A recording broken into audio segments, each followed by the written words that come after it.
Queen. What's up, people? How you doing? What is going on? Oh, it's Friday night. That's right. It's Friday night, baby. Friday Night Vibe is live. We are back in the building. Good evening. How are y'all doing? Hopefully you all are having a wonderful Friday evening. Hopefully you are on your way to an amazing weekend. Your boy Viper is back on the YouTube air. Doing what I does. Give me a minute so I can send some links out here to some people that I invited to be on the show tonight. That's right. I actually went out and invited people on the show. So that's going on. We got that happening. That's legit. We like that. We like that. Okay. And one more for good measure. We'll do that. We'll see where the night takes us. I don't know. We'll see where the evening takes us. But we live. We in the building. And we on Friday night. Uh-oh. Wait a minute. I'm about to say, what's going on here? What is happening? I'm about to say, what is this? What is going on right here? All right. We're good. Cool. So tonight gonna be a little tonight gonna be kind of different. As the title implies, tonight I'm going to introduce y'all to the future of tech YouTube. You probably already know these people anyway, but I figured it would be good to get them on the show tonight because they support your boy Viper. So we're gonna bring them on the show, introduce you to them, tell you their story, let them tell their stories and things like that. And we can rock out and go from there and see where the evening takes us. But I believe it's time to begin tonight's festivities. So let me look at that Apple Watch as I does. Current time, 6:20. Dang, boy, that's not how you talk. Word, Viper. Language. English, baby. Okay. Try it again. Current time, 6:29 p.m. Central Standard Time, which means you are in the right place. You are on the right YouTube channel, baby. Yes. And for my Friday Night Vibe veterans, you know what's about to happen next. But just in case you're new here or you catch this replay somehow and you are not accustomed to how I do things on this YouTube channel, this is the part of the live stream where I'm going to need you to turn your volume down. Because if you don't turn your volume down, I will not be held liable for what your neighbors think about you listening to some loud dude on YouTube. That's on you, not on me. That's on you, not on me. How many times have I said that on Friday nights? It's almost like riding a bike. Once you learn how to ride a bike, you never forget. But now that we got the disclaimer out of the way, we can get on with one of the most single, electrifying YouTube intros and all of YouTube entertainment, as only Viper can bring you, as only Viper can bring you. Why can I not use language today? Language, Viper, language. All right, so yeah, hold on. Let me take a quick, real quick. Wow, it is 9:29 in Melbourne, Australia. Oh my goodness, holy Lord. Oh my goodness. Okay. All right, let's do the thing. Get the thing done. Let's do this. Let me go back up here. I don't miss out here. Get this party started. 15 people are in the cut waiting for Viper. Let's go to work. In time for Viper to go to work. Woo! Oh, yeah. What's up, people? This your boy Viper, the man about tech. And we are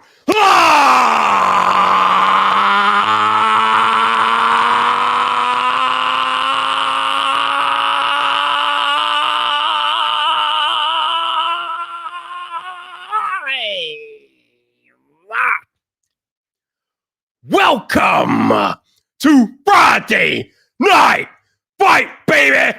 Woo!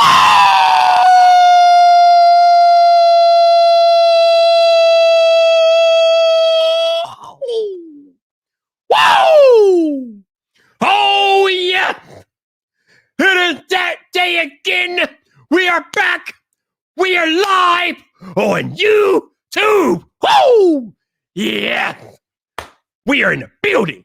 But before I get started with tonight's festivities, let me see who I got in the chat tonight.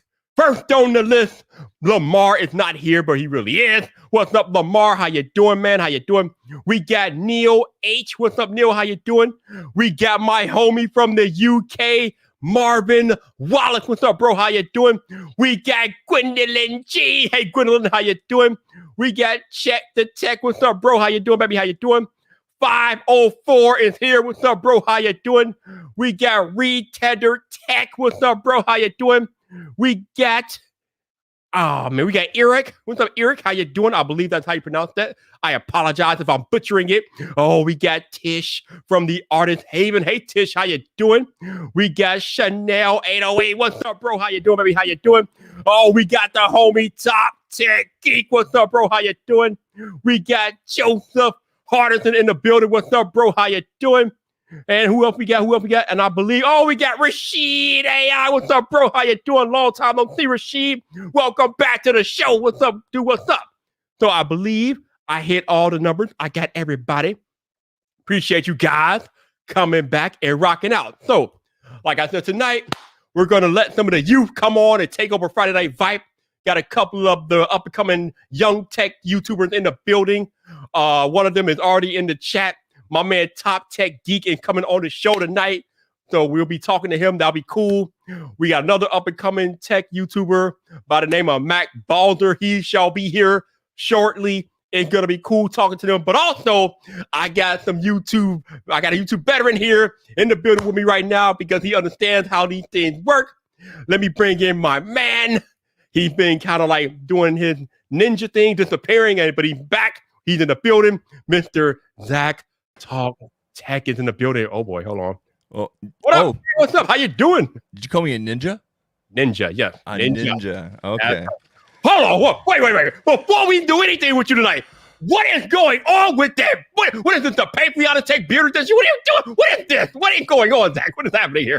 This is my goodness, what is happening? I just letting it go, man. I'm not even I'm not even trimming it. Eric's letting it go, and then Eric's letting it grow. I mean, what is going on right now? I don't understand this stuff. Like the last time I saw you, that was not there. Like, what is going on? Let it grow. Man. Yeah. I saw that. Oh, I don't know what was it. Like last night or the night before. I was like, what the? Who is that? Like, who is that? I don't know that person. Who is that? Yeah, it's kind of funny because I was thinking of going in and getting it trimmed and cleaned up and everything, and then they shut everything down here again last week. Like, everything is shut down. Man, I'm sorry to hear that, man. Now here's the dichotomy between two worlds. Canada is shutting everything down, and the United States is like opening everything up like the Red Sea. We got major retailers like Walmart, Trader Joe's, like pretty much relaxing mask mandate because he said that you don't have to wear a mask anymore if you're vaccinated, fully vaccinated. Now, there's a difference between vaccinated and fully vaccinated. When you're fully vaccinated, you have had 2 shots, or like me, you've had 1 shot, which is the Johnson & Johnson, and you've had to been fully vaccinated or had your second shot for 2 weeks. So you just can't have your second shot today and be like, I'm fully vaccinated. Nope. You got to wait 2 weeks after your second shot or 2 weeks after your Johnson & Johnson shot before they consider you fully vaccinated. But if you are fully vaccinated, you are no longer required in the United States to wear masks outside or inside. Well, I shouldn't say that. The CDC says that you no longer have to, but it's still a requirement in a lot of places until they relax it. But as I just alluded to, some of the major retailers are trying to relax them. So while Canada's locking it down, the United States is like, woo! We don't even have enough vaccine depending on which province, which is like a state, and depending on where you go. And it's kind of funny. We watch the news, like sometimes we catch the news down in the United States, like watch CNN or whatever, right? And they're like forcing, like they're like giving you guys like prizes, like come for a baseball game and a vaccine. Here we can't. Like it's literally it's literally up to 4 months for the second shot. Like I only got my first shot 3 weeks ago. It'll be three weeks on Tuesday, and my next shot is on July 8th. Wow! And the manufacturer, so mine is Pfizer, has said that the efficacy and the way it works is 2 shots within 21 days. 21 day follow-up. Moderna's 28. And, all of a sudden, Trudeau and his buddies, they're doctors. And they're saying, no, it's because they haven't procured enough. And that's, again, why we're locked down. In fact, in the province I live in, we have the highest infection rate for all of North America. Think about that. California has a higher population than all of Canada, and my province has a higher infection rate and all the variants. Oh, you could pick your variants than all of North America. It's such a failure on multiple levels and also on personal responsibility. So I have said this from day one last year that we have failed as a world to have a standardized process for how we handle this. It makes no sense that the United States is opening everything up and Canada closing everything down. Like, how does that work? We didn't procure. We didn't get enough vaccine. First of all, we don't manufacture any here. That's a failure of our government, like the previous government shutting that down.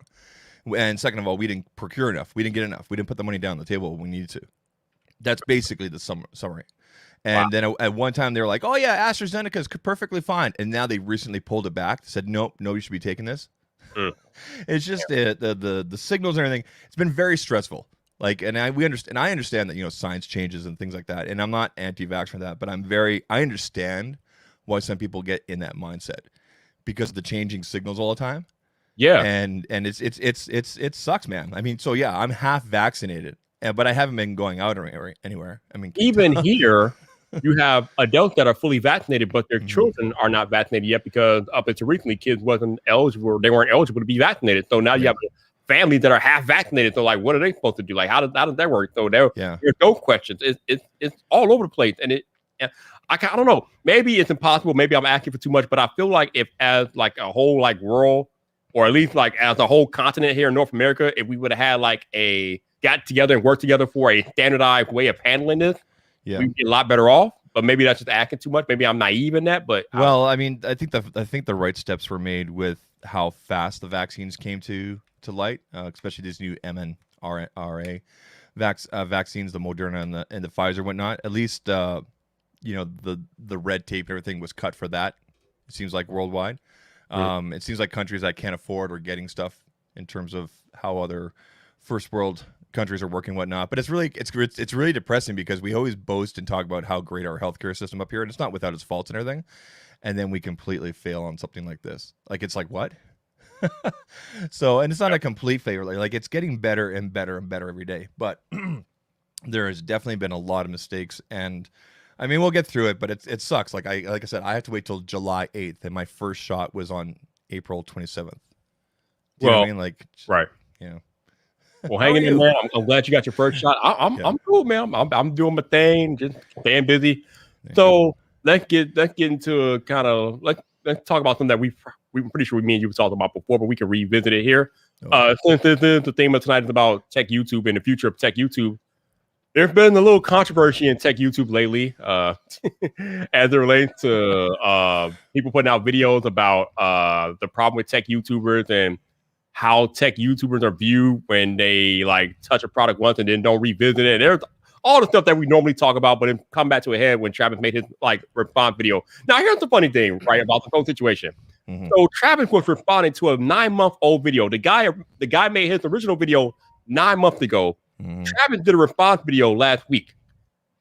And right after Travis did his response video to the guy's original 9-month-old video, the same guy who made the video that's 9 months old that's being responded to came out with another video a day after Travis's response video.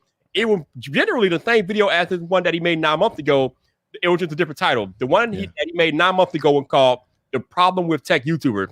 The one that he made last week was called The Problem with YouTubers. Like, it's crazy, but he's playing that algorithm. He's playing that algorithm. Right. Which is kind of ironic because some of the things that he complained about in his video was clickbaity and YouTubers doing things for clickbait and views.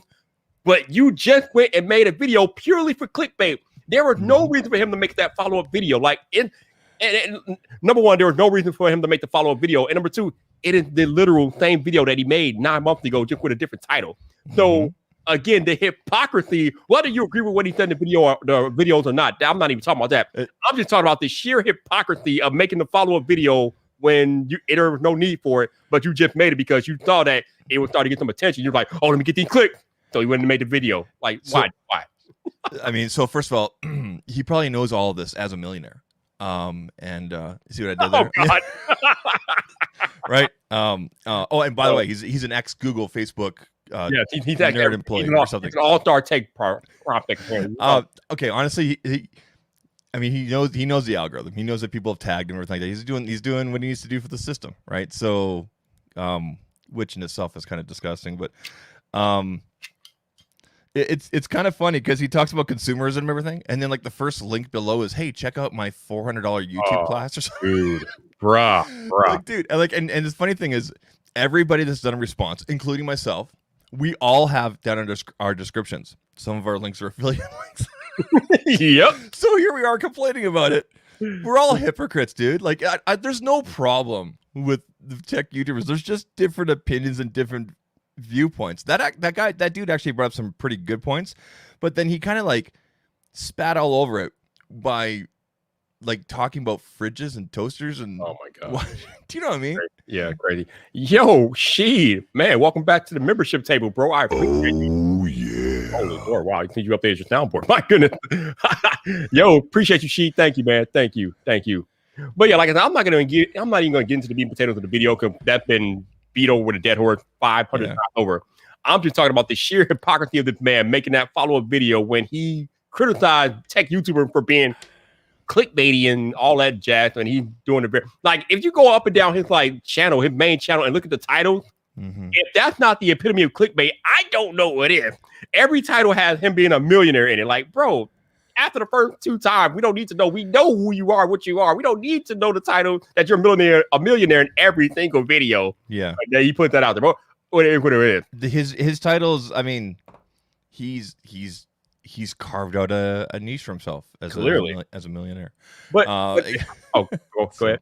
No, I mean, the guy knows how to engage the system, and he's obviously found an audience with it. And I mean, Zach, he used to be an employee of YouTube, so he should have known how to work the system, right? We should all take him very seriously.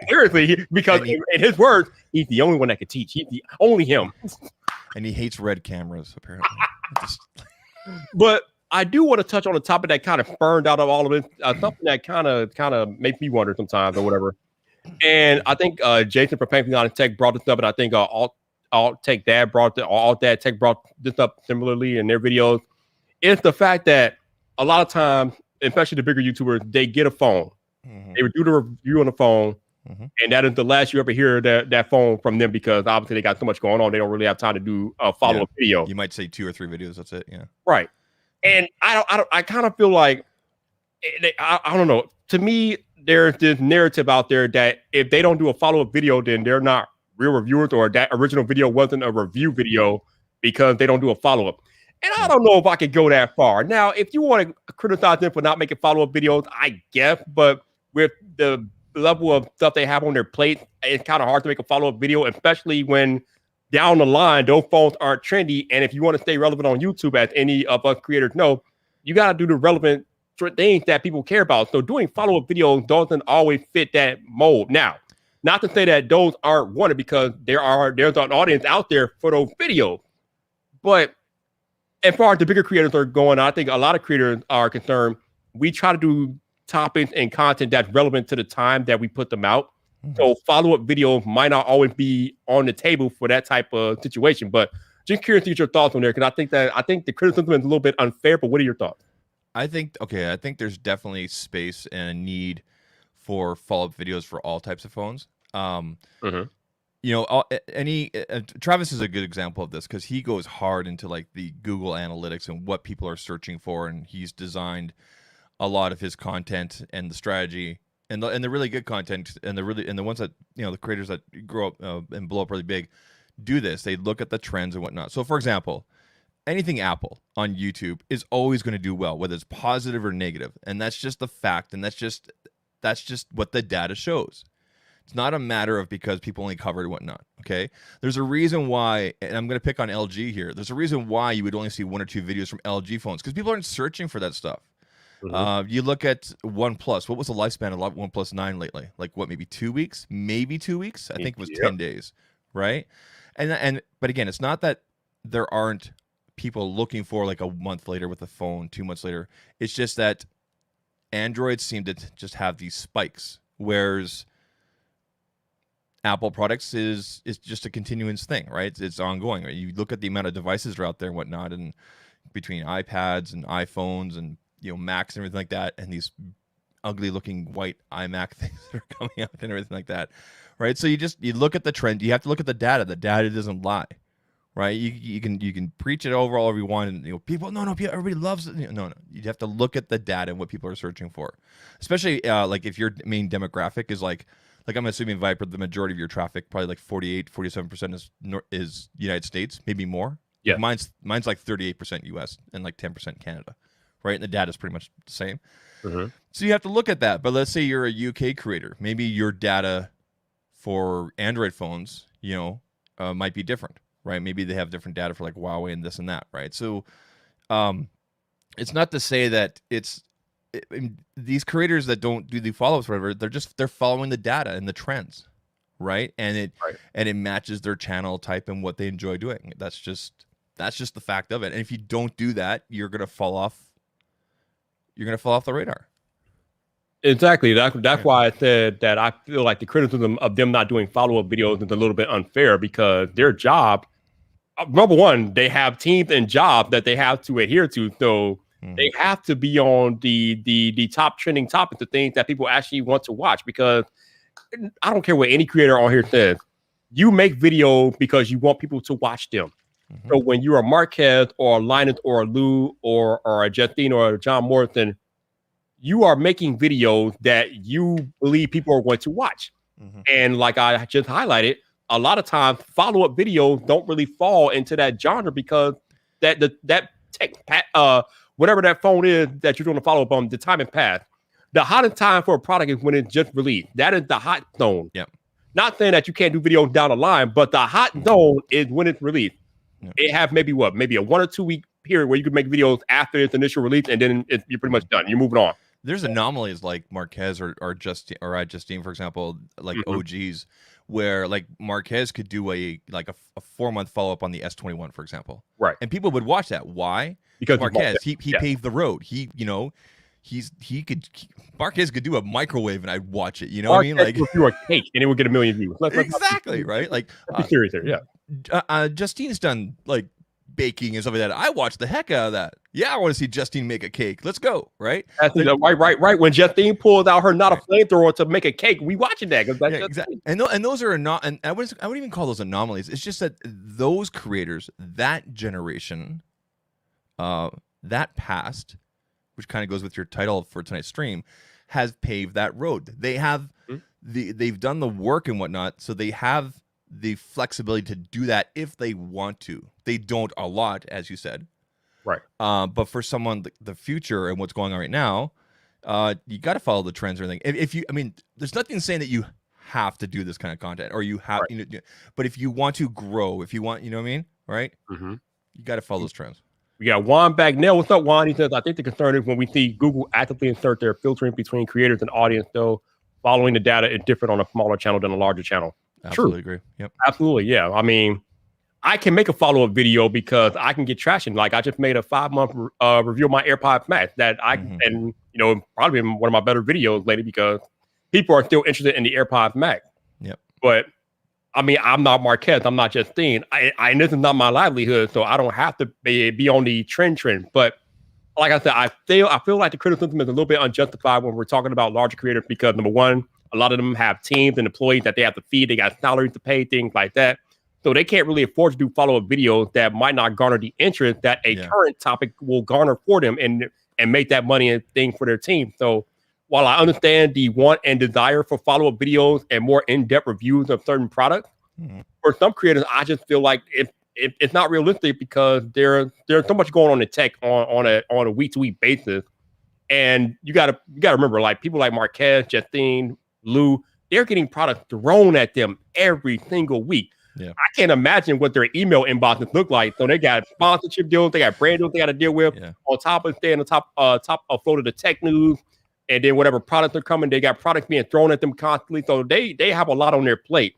So like I said, and maybe if you feel differently from me, for those of y'all listening and watching tonight, that's fine. But I just feel like when we criticize the bigger creator for not doing follow-up videos, I think it might be a little bit just unjustified, but that's just my opinion. They're not, I hate saying it like this, but they're in a different league. You know what I mean? They may have been doing it longer. They have those bigger opportunities, but that thing is that leaves space for the creators like us and the people that are up and coming to do these long form, like I'm going to be doing a 4-month review on the S21 Plus, And the truth is, I mean, the Coles notes is there's been no problems. Right? It's been great. So there's opportunities there, right? That's where you got to kind of fill those holes, right? Yep. One to the larger channel thing to get the full support. The algorithm where a smaller channel is often removed from their audience, even when the bell icon is smashed. Yeah, it is definitely harder for a smaller channel to grow, but it's not impossible. I mean, my buddy Emily D. Baker over there in Legal is getting it done. She went from 5K subscribers to over 115,000 in 6 months, though. It's not impossible. It can keep done. Although she is an outlier, that she is definitely the exception, but I'm just saying that it is possible to grow. So definitely. So and it's totally fine if a creator is a business that can sustain a longer review process, but that should come with a more visible disclosure what their channel is about. Okay. All right. Jeff makes a very good point here. Let's see. Jeff says disclosure he says disclosure is what is thoroughly lacking on many channels. Yeah. Yeah. Across all types. Yeah. Yeah. Absolutely. That Washington doesn't hurt John or Renee to disclose their preferences and focus on Apple. Okay. So I feel like that's known. Like anybody who's watched like 2 Renee videos know that Renee he's an Apple person. He's Apple, like he doesn't hide it. Like I mean I guess it would be better just for what's the word I'm looking for? Optics. It would be better for optics if Renee told you guys up front that he's Apple biased. But you watch Renee, you know Renee is Apple centric. He's Apple biased. He doesn't hide it. Like Taylor Tech, you know Taylor Tech is an Apple sheep. He tells you he's an Apple sheep, but I guess that he disclosed it more. Renee doesn't really disclose it, but Renee's also on a level that we don't see with a lot of creators, which is like an education level. Yeah. Right? It's really in depth. I'm not saying that other channels don't do the research, but it definitely it feels a lot different when you go there. Like I finish a Renee video, I'm like, okay, I went to school today. Like I learned something. Right? Oh, absolutely. Yeah. Renee is one of the most analytical creators maybe ever on the platform. But what I'm just talking about what Juan is saying about disclosure that from the way I'm understanding Juan's comment, it seems like he's saying that maybe Renee and John don't disclose their biases. And I'm just like, it is implied when you watch their content. I mean, it is implied. You know in 5 seconds that Renee is about Apple. Yeah. You know if you watch enough John Ranger that he likes Apple. I mean, this stuff is I can see it. I mean, it's oozing off their pores. So even though they don't like disclose it in verbally, I mean, you know. I mean, the body language tells everything. You can't hide that type of bias. You can't hide that stuff. Absolutely. I'm pretty sure John has like an Apple tattoo somewhere. Probably. A says disclosure is important not only for you but your audience. Absolutely. Build your trust that way. Build your trust. We got that Cat Daddy. What's up, Cat Daddy? How you doing, man? How you doing? Let's see. He said you can't tell from Renee's thumbnail. Oh wait. I'm misunderstanding Juan. Let me make sure I understand. He said no, the opposite. I pointed them because they're. Oh, okay. That makes sense. Okay, so Juan is saying that they are open about their biases. Yeah. I'm about to say, if you watch Renee and can't tell Renee that's Apple centric, then something is seriously wrong. Renee, like, he oozes Apple, okay? He might be Apple private PR marketing department that nobody knows about, okay? I love you, Renee, but damn, I mean, come on. Anybody that watches Renee knows that he is pro Apple, okay? It just is what it is. But I love Renee. He makes amazing content, but he's pro Apple. And obviously, me, I call myself the captain of Team Apple, so y'all know I like Apple products, but you also know that I had no problem calling Apple to the carpet when need be. That's just who I am and what I do. But yeah, I think Taylor Tech talked about this a long time ago. He said something to the effect of we are all inherently biased. Whatever that bias might be, every human being on earth is biased about something. And it's no different for creators. Every creator that you watch on the platform has a bias. They have a preference for something. Whether they disclose it or not, they have a preference. Now, would it be nice if they disclose that preference, especially if it affected their content and what they're telling you? Absolutely. But yeah, some of us are really upfront, like El Jefe. I don't know if he does it much anymore, but he used to be upfront. He would tell you, like, before disclosure, I got this product from such and such brand, but it does not affect the opinion that I'm putting out to you in this video. El Jefe is upfront. When Juan does his thing, he's upfront about disclosure. We know that Michael Fisher, Mr. Mobile, he's all about disclosure. At the end of every video, he's like, such and such brand didn't see this video before you did. They got no copy approval, this, that, and the other. Hell, Michael Fisher has a whole like ethics page on his website. So it's serious out here. Let's see. When I started at a tech blog, we knew smaller brands wouldn't bring in as much revenue, but we still tried to cover all phones the same.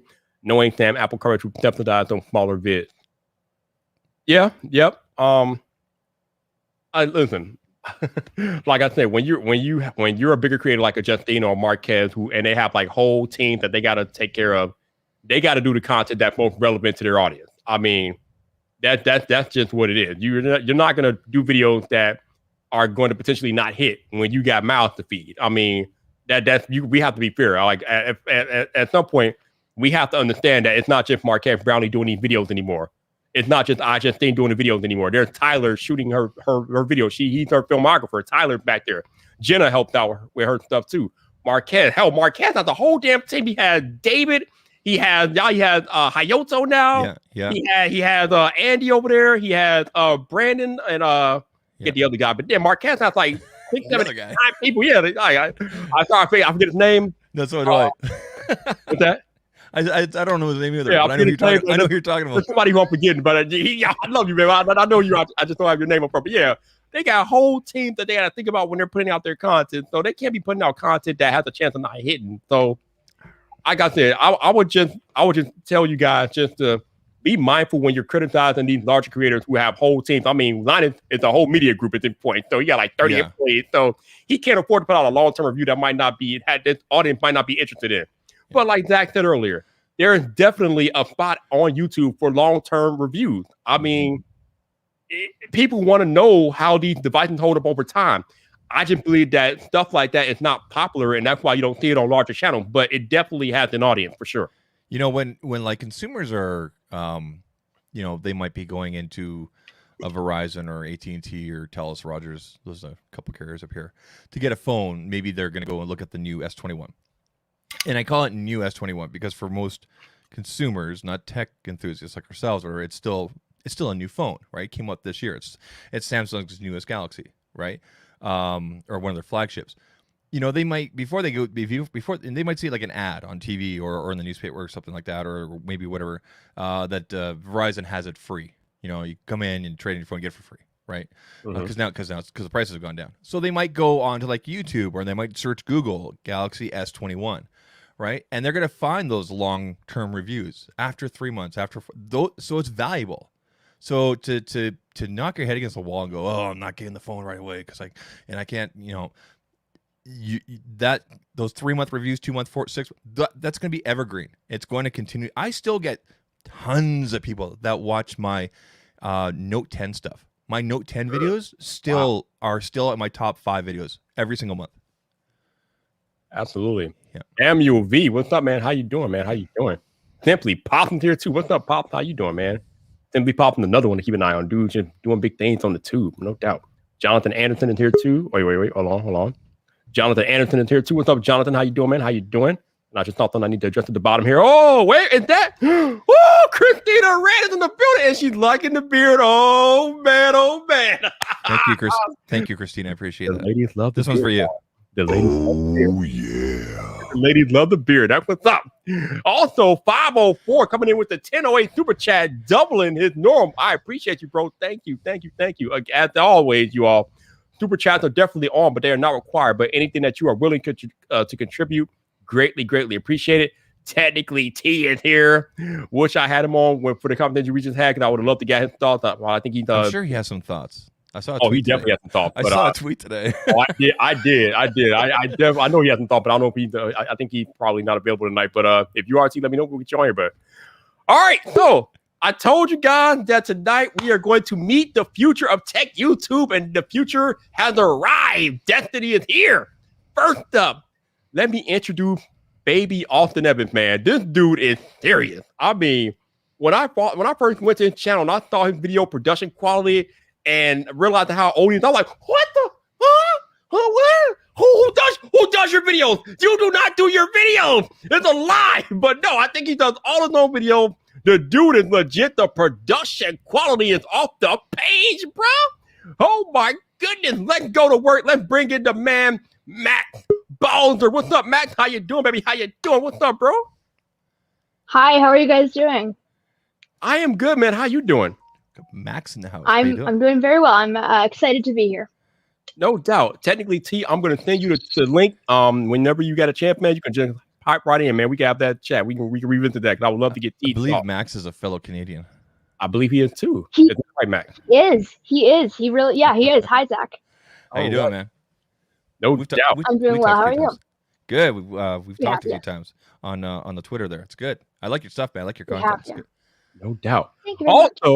Also, the other guest is here. I gotta bring in baby MK PhD, man. This dude was on Friday Night Vibe a few months ago, but we gotta bring him back. He is like, I told him when I brought him on here last time, like, bro, I'm bringing you on my show.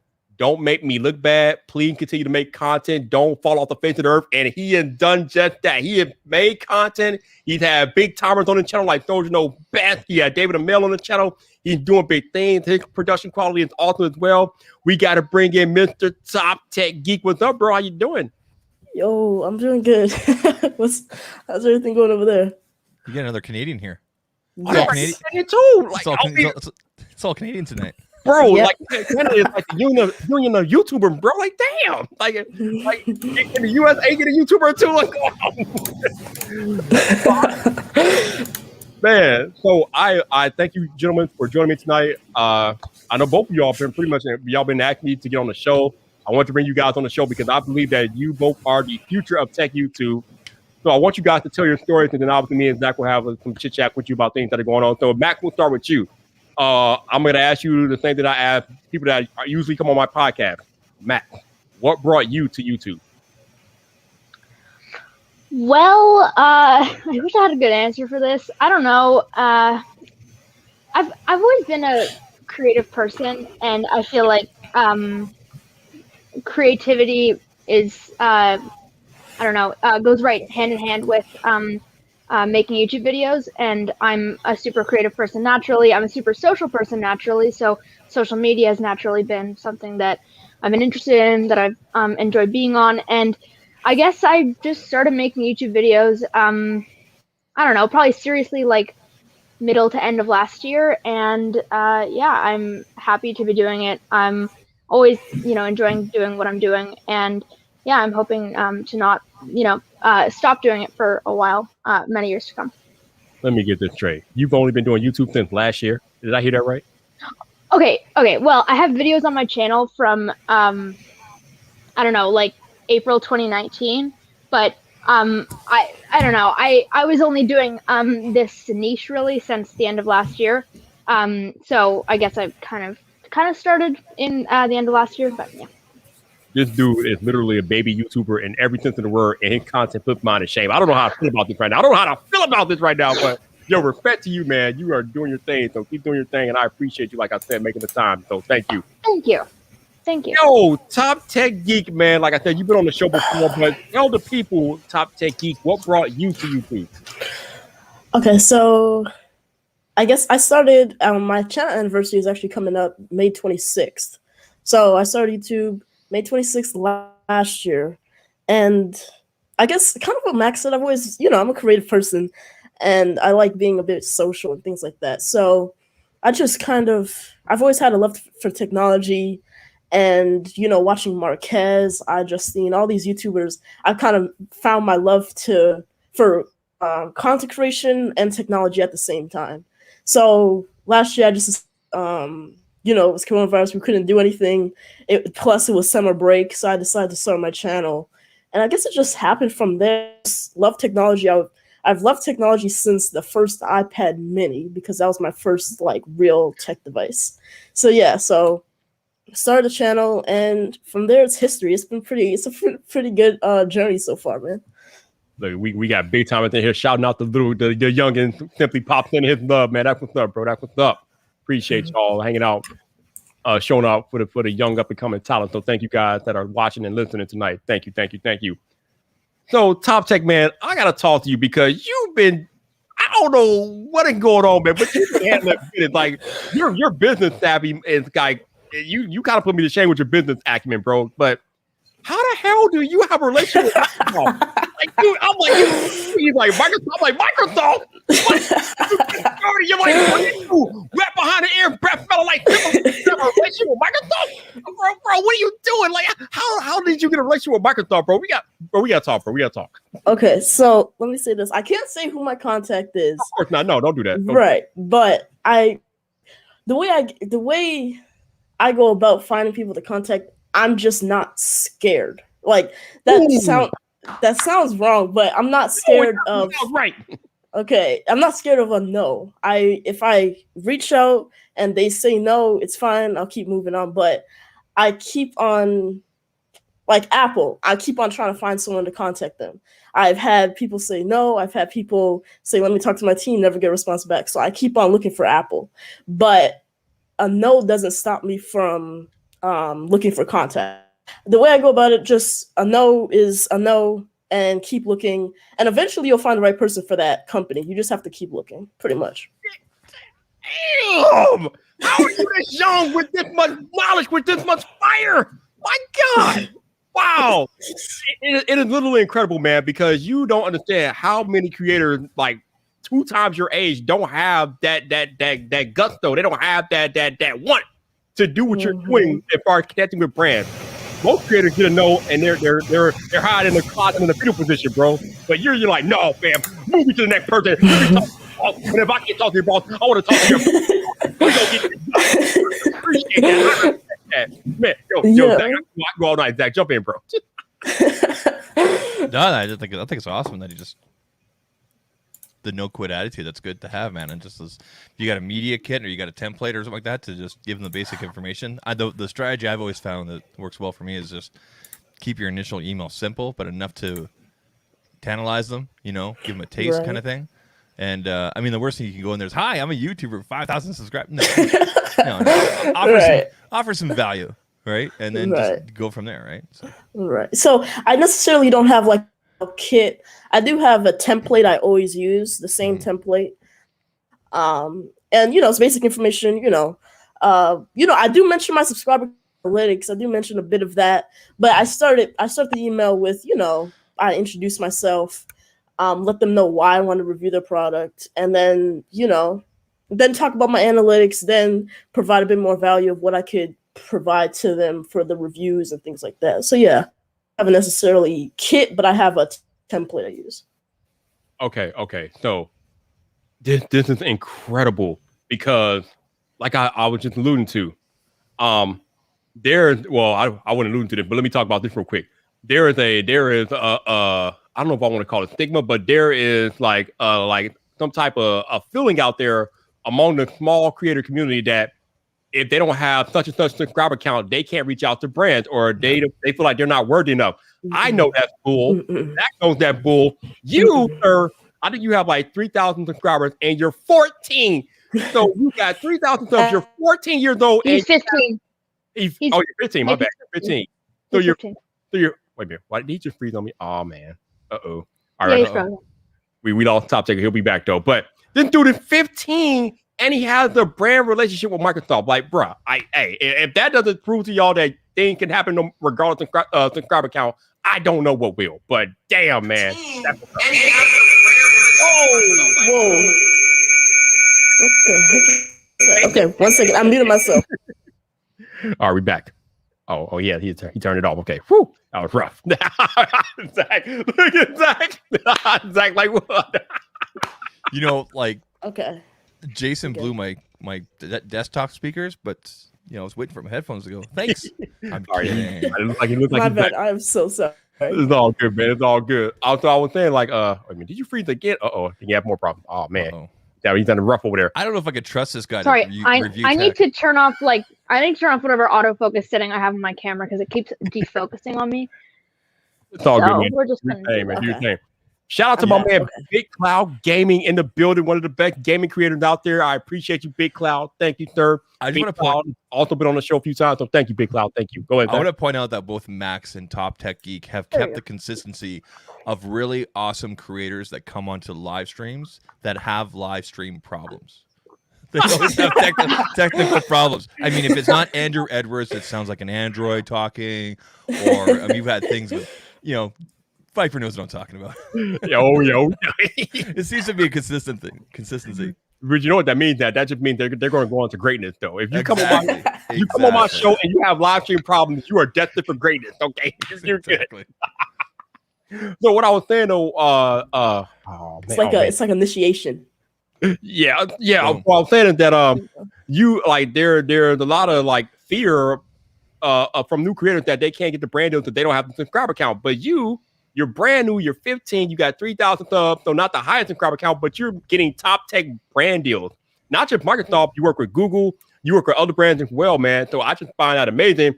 And you are proof positive that subscriber count does not matter. If you put in the work and provide value, you too can work with major brands no matter what your sub count is. So shout out to you, Top Tech Geek. Thank you. Subscriber count doesn't change value. So if you have good value, you can get a good brand to help you out or send you a product for review. If you have, say you have 1,000 subscribers, I got a Samsung deal at 1,000 subscribers. I started working with them, and they sent me their Note 20 Ultra to keep, and so subscribers has nothing to do with it. It's if you have good value. I need you to stop. I need you to stop right there because I need you to repeat that. Can you repeat that? Because I need you to repeat it and say it louder for people. Say it for the people in the back, but repeat what you just told us. Okay, so subscriber count doesn't provide value. So I got Samsung to send me a Note 20 Ultra at 1,000 subscribers. I even had maybe like 15, so not subscribers, 15 videos, I mean. So it's not subscriber count, it's just Viper's in disbelief. It's just value, that's it. Bruh! 1,000 subscribers and he's getting a Note 20 Ultra. We got people with over 100,000 that don't even have that type of clout, bro. And they, okay. Before I get too into my your success, Matt, I know you're doing big things. Talk about the brands that you work with, Matt, and I'm pretty sure you work with your share brands as well. Okay. Yeah, to a certain extent. So I guess I agree with what Munir is saying. That you kind of just keep going until you find a yes. And I personally have experience with that. And you know, it sucks to be said no to, and I've been said no to many times. I have appealed to someone else many times. I mean, it's difficult and discouraging to have a no answer from someone, but I've worked with Yubico sponsored a video. I am a Yubico ambassador, which is pretty cool because that's not something that I would have thought would ever happen. And right now I'm working with ESR that worked with John Rettinger. That's pretty cool too. And what else? Rhino Camera Gear sent me a camera slider. That was pretty cool too. They're a pretty well-known brand, and a couple others. But other than that, those are the pretty big brands. And just because they say no the first time, like go back. It doesn't mean they keep saying no. I had to ask Samsung. Yeah. I think it was 6 or 7 times before they sent me the FE from last year and then the Note, and then I was plugging away at Google. They finally sent me the 4A last year. So you know. Don't just say no and then move on. You know, go back on that and follow up. Start a relationship. Totally. You know, start that relationship, right? So absolutely, yeah. I mean, I emailed LG about a smartphone, like must have been a couple months ago. They said like that the review program for that device was over, and I was like, okay. And then I spoke to someone else, and then they were like, oh yeah, and also this is over now, da da da da. But then I just kept emailing until they put me on their reviews list. So now whenever it's over for them. And now it's over for them. Oh, not fired on the show. Oh my! I mean, it's just about having that persistence, I guess, and you know, keeping around the target and keeping until you get a good answer, I guess. Yo, Top Techie, I feel like you wanted to jump in. Yeah, there was something. Yeah, building the relationship. Once you get the product or get that contact, keep that relationship. Reach out to them, not even just asking for a product, just reach out to them, see how they're doing.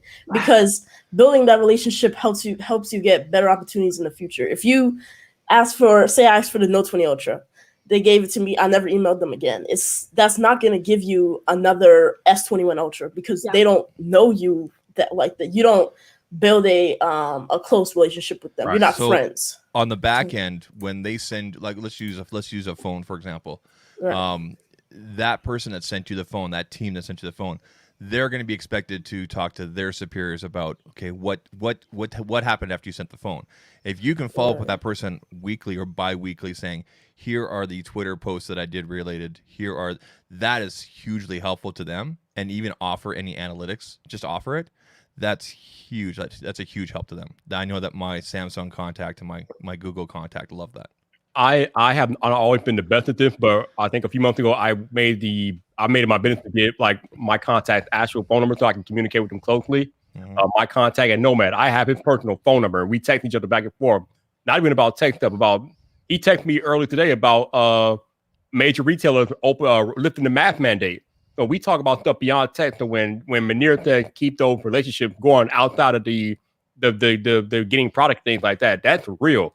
That is how you maintain long-standing relationships with the brands, because we have to remember at the end of the day, they're more than brands. They're actual human beings behind the brand. So if you can keep those relationships with the actual human beings, I mean, that just makes you're standing a lot better. Go ahead, Mac. Top Tech Geek left, but that's fine. I forgot to mention I did get a Nomad partnership, which was pretty cool as well. So that's something that you just reminded me of. Yeah. And that building the relationship with the person, like even when I get a review unit or something like that, I feel like I want to not only like the Yubico thing, they sponsored me, but then I went and like emailed the woman, asked her what she thought of the video, and then like she responded back, oh yeah, okay, that's great, like we like the video, and I was like, thanks. And then they're like, do you think, what do you think? And then I was like, what do you think I can improve in your next sponsored video that I do? And it's sort of building that relationship where you're improving and you're figuring out a better way to do it next time, but you're also building that relationship with the person to strengthen the brand deal that you have, I guess. No doubt. Okay, good. My man T said he played Warzone with 2 marketing agents for a big cake company. So yeah, There you go. maintaining those relationships is key. It's a must in our business, no doubt. Absolutely. All right, I'm back. I'm having horrible internet issues. I'm sorry. Can we get a brand to send some internet to Top Tech Geek? Seriously, can we get this man some internet? I do need a router back here in my studio, though. I mean, hell, Ubiquity been sending them out like candy, man. You might want to get in contact. You know how to connect with brands. You might want to make that happen. Yeah, I need to find a good company. That'd be cool because I need to find someone. Okay, so I think I've talked to Top Tech Geek about this. So I'm gonna start with Max on this one. Max, what is your ultimate goal with YouTube? What do you hope to accomplish making content? Like, what is your YouTube end game? I don't have one. Okay, so whenever anyone asks me this question, which is funny, I never understand it fully because I think, what even is the kind of question, like, what's your YouTube end goal? Like, what kind of question is that? That doesn't make sense to me as a question, personally, just because I think I think I'm in this not to have like a certain number of subscribers. I'm not in this to have a certain amount of clout or something. I'm not in this for any of that. Really, I'll be honest, I don't even know why I'm doing this to start, but I do think that I don't know when I want to stop. I mean, my friends and I have talked about this a little bit, who also do YouTube, but yeah, I don't know when I want to stop or when I want to quit or I don't really have like when I hit 100,000 subscribers, I'm going to quit or something. It's none of that. Nah, it's a good hobby for you to have. I mean, it's gonna lead to other opportunities, and yeah, it is really good. Yeah. And I don't want you to feel like you have to have an answer because you don't. I mean, you got all the time in the world. You're still young. You don't have to have an answer. I was just curious if you had one in mind, but absolutely, there's no right or wrong question at all. Now I'm gonna go over the Top Tech Geek because I kind of feel like he has an ulterior motive to what he's doing on YouTube because he really runs this stuff like a business, bro. So, what is your YouTube end game? What are you trying to do with your content? Where are you trying to take it ultimately? So mine is way different. So Top Tech Geek, it's me, but it's also a brand. Yep. That's why I have the blog. I have a logo. I have a lot more behind the scenes than just the YouTube channel. So the YouTube channel allows me to express my creativity a bit more, and then the blog is like I have to write a blog post and talk about so and so. So the blog is say I get a phone, and then say I get a SIM card. The blog will get the SIM card review, and the YouTube channel will get the phone review. It's like it's an extension to my content. So I don't really have necessarily an end goal, of course, but I guess the brand, I want it to grow, and I want it to be more than YouTube instead of just the YouTube channel and that's it. I want, the website to grow. I want everything to grow around the Top Tech Week brand. But I'm the top techie, but the brand is an extension of me, pretty much. Yeah, it's interesting that you say that because I've had my buddy Ben from Lover of Tech on here. I used to call him Lover of Tech, but he corrected me. He's like, no, I'm not Lover of Tech. I'm Ben from Lover of Tech because Lover of Tech is a whole brand, and that's how he views it. He doesn't view it as just a YouTube channel. So I completely understand where you're coming from with that. That kind of goes into my next question for both of you all. Obviously, you are a video creator and you make content on YouTube. But do you make content on any other platform besides YouTube? I know Top Tech, you have a blog, but outside of the blog, do you make content anywhere else or any other platform? No, not really. Unless you count, my social media like Instagram, but not really. That's what I mean. Other platforms like Instagram, okay, TikTok, Twitter, wherever. Right. Yeah. Okay. So Twitter, Instagram, and then I'm trying to get onto Facebook a bit more. I'm trying to post on there a bit more. I know Roberto, he's been promoting his, get those 10,000 followers and stuff. So I'm trying to get back to Facebook. I haven't posted on there in a while, but yeah, so there's nowhere else really though. Instagram and Twitter are my main separate parts. What about TikTok, given your age demographic? That's crazy on there.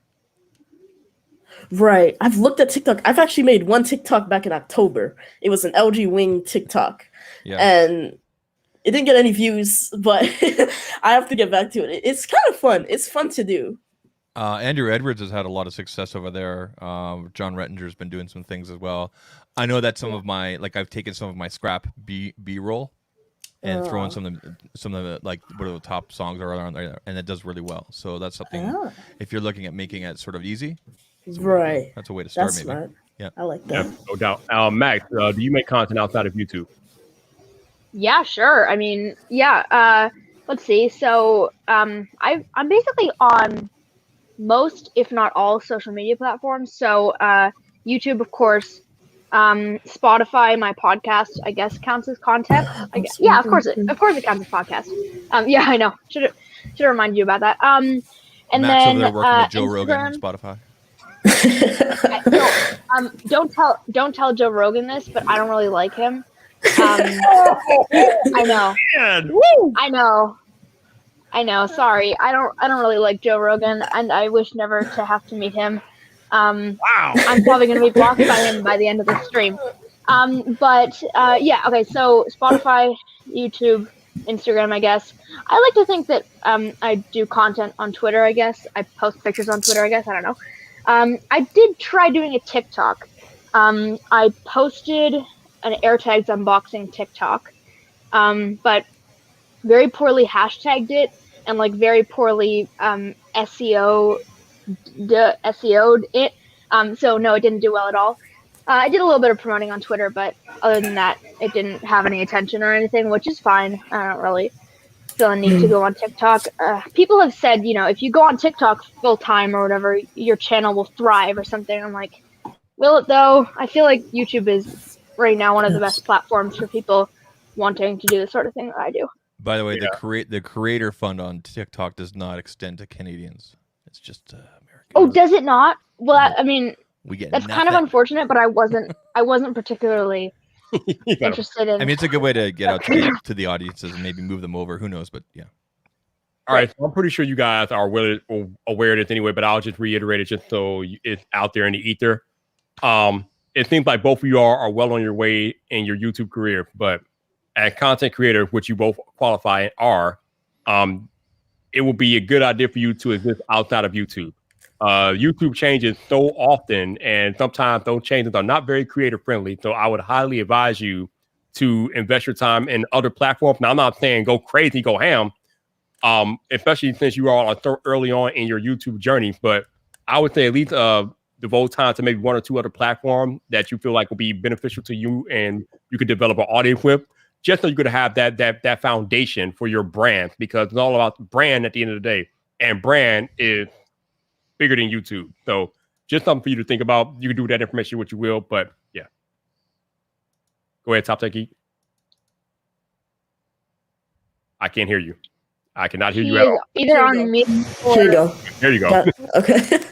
I'm testing out my new Elgato mic, so that's why it's a little weird. But what's it called? I did forget one piece of content that I do create, which is the Top Tech Week podcast. Max, he reminded me that I haven't touched it in a while, but I have some guests on there. You know, I had David, I had Social Knows Best, Jacques. So that's like that's the conversations I have when it can't really go on YouTube, but it's a fun thing to do. And then I can go over it's called Top Tech Week, so I go over the latest news in the past week and things like that. So yeah. Okay, so I'm glad you brought that up, and I can talk to you about that real quick. So I've checked out both of your channel before we went live tonight, and I'm looking at the type of content you guys are doing on your channel. Now, when as you are both aware, I'm in Clubhouse a lot, talking to up-and-coming YouTubers about things they should do to start their channel, what are best practices, this, that, and the other. And we always talk about niching down and what are the best things to do if you want to niche down. It looks like both of y'all haven't really made that decision yet as far as particular niche. So I'm just curious if that's something that you've thought about yet, because Top Tech Geek, on your channel, you have regular uploads and then you have your podcast. That ain't gonna work long term if you want to grow your channel. I'm just letting you know that right now, because you alienate your audience when you put like different types of content on the same channel. So I'm just curious. Again, you guys are just starting, so this is not anything serious or you have to do this. I'm just asking, is it something that you guys have thought about along the way? So, I guess Max go first. I'll let Max go first this time. Sure. So yeah, it is for sure something that I've thought about. And what you're talking about with Munir having his podcast also on his channel, I kind of understand where he's coming from there, and I've considered making my podcast a video podcast, because I feel like that would be a fun thing to do. Yeah, make a podcast channel. Someone said in the chat, which is a good idea. But right now, at both Munir and my sort of, I don't know, subscriber and viewer numbers, that's not a particularly sustainable kind of thing to do, just because we're seeing people make video podcasts and make video podcast channels and having like 50,000 subscribers or something, and obviously we can't compare ourselves to them, but having a YouTube channel for your podcast, I think, is something that you're going to have to grow separately. And if you're going to be managing a bunch of social media platforms, you're going to be managing making videos on YouTube, you're going to also have to be managing making and editing the video podcast, because that's pretty difficult too. So that's why I only do audio. And you have to also grow your video podcast channel. I think that's a lot of things to do at once. And that's why I haven't expanded to doing a video podcast on a different channel. And yeah, I agree with the niching down thing. If you look at my videos as a whole, they're not very niche. I have a bunch of different kind of topics in there. But then now recently I've just been doing tech and only tech. So I like to think that pretty recently I've been pretty niche on my channel, and I haven't really strayed away from that niche. But I agree that it's not particularly sustainable to be kind of all over the place with your niche, and you have to kind of pick a niche that fits you well and kind of run with it. No doubt. Munir, what are your thoughts on the whole niching down thing? So I've actually had this conversation with my mother a few times. Yeah. So we were talking about El Jefe and how he niches down. He's just headphones. So when people go to his channel, they know that's what they're gonna come there for. And I've thought about it, but right now, I feel like if I niche early, I will kind of eliminate opportunities I could have had. I kind of want to wait just a little bit, grow my subscriber base a bit more. And then since tech is so vast, I could literally talk about anything in technology. And I feel like I have a viewer. I feel like my viewers would be happy as long as I stick to just the tech stuff. podcast, I was just kind of messing around trying to see what worked and see what happened if I did upload a video on there. And I did make a separate podcast channel. And what I do, I'm not focusing on growing on that channel. I'm just putting it there for the people that want to go see the videos. It's not me trying to, okay, I have to get to 1,000 subscribers on this channel. It's none of that. I just have it there. And if people want to see the video version, they could go there and watch it. And so it doesn't mess up my main channel views and analytics and things like that. But niching down doesn't really seem smart for me yet because, all these brands I've had headphone brands, phone companies, Google sending speakers. So niching down would be kind of eliminating some of those companies or products I could work with. Yeah, I've kind of thought about that too. I think I feel like I kind of limit some of my brand opportunity too by being focused on Apple centric. But sometimes it's not as I think it is because there are like little like subgenres that even when I focus on Apple content, I can still get brands that somehow find a way to integrate with the Apple ecosystem that I can still work with and things like that. El Jefe has a counterpoint. He said you still can. What I'm doing is a specific growth strategy. At a certain point, the channel will be expanding outside of audio. What I'm doing now is building a hardcore fan base. So kind of like what you just said. Yeah. I like that. I would see. So if I were to niche down, I'm trying to figure out what I niche down to. Would it be computers? Would it be phones? Would it be consoles? I don't know. So or headphones or earbuds like El Jefe does. So I have to figure out if I do niche down what fits with me and what would fit with my audience. Yeah, absolutely. People will ask me all the time on Clubhouse, how do I know which direction to take my channel? And they're like brand new. And I'm like, you got to make at least 100 videos so you can have the data that you need to figure out what the audience is responding to and not. Zach, why are you smirking, Zach? I think you're smirking over there. Because I hear Shelly's voice. She's just like, make videos. Shut up. Like, that's all I hear whenever I hear that. Yeah. You know what I'm talking about. Yeah. You were there. Though, you really can't know what direction to take your channel if you don't know what the audience is responding to, and you don't have that data until you have enough videos out there so you can see what they're responding to, what they like, what they want, and what they don't like, what they don't want. So, yeah, you guys have made more than enough videos to make that determination because you guys have been killing it with the content. But yeah, for up-and-coming creators that are just starting out, you got to put out the content to see what is resonating and what is hitting with the audience, and then once you have that data, you can make those data-driven decisions. As me and El Jefe love to say, data-driven decisions are key. That's the move right there. That's the move.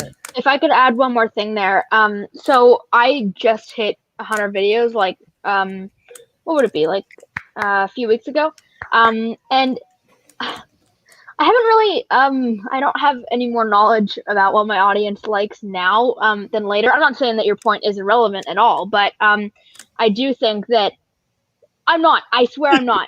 I'm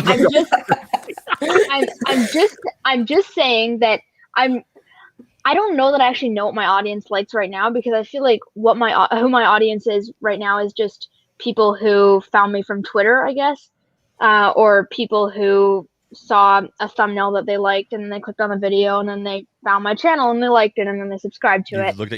So right now, I have, yeah. Yeah, what are you interested in any of my data, Zach? No, I'm just saying like you've really drilled into it. Like you've really drilled into it and you've seen like where people are watching and where they're dropping off and the click through rate. Like you've looked at everything. Like you've gone deep after 100 videos. Yeah. I mean, I've been doing it the whole time that I've been doing YouTube, really, and that's something that I've been looking at the whole time. I'm a very analytical person, and so I've been interested in. I just love all of the charts and stuff that show you all. It's just so cool. But no, there is a lot of help. There's a lot of helpfulness, really, I think, inside of YouTube Studio and the sorts of things that you're able to see, the data that you're able to see, that you're able to find out the sorts of things that will help viewers either stay longer, find your content more, increase discoverability, stuff like that. But I don't know. I think I'm right now to the point where I'm just figuring out a way to promote my content, not only like on search results or something, because a lot of my content isn't popping up on search results right now, unfortunately. but it's more through social media platforms, which is great because I have more followers on Twitter than I do on YouTube. So there are always some more people who could subscribe to my channel. You know, I mean, it's always something that's there. And We call that the Viper effect. kind of, Yeah. We call that the Viper is that effect. what that is? Yeah. I don't know. It's not a bad thing. Yeah, It's good. I know it's not a bad thing. I just worry that people like the stupid things that I tweet more than the videos that I make, because a tweet takes 30 seconds and a video takes like 5 hours. So I worry that, anyway, it doesn't matter.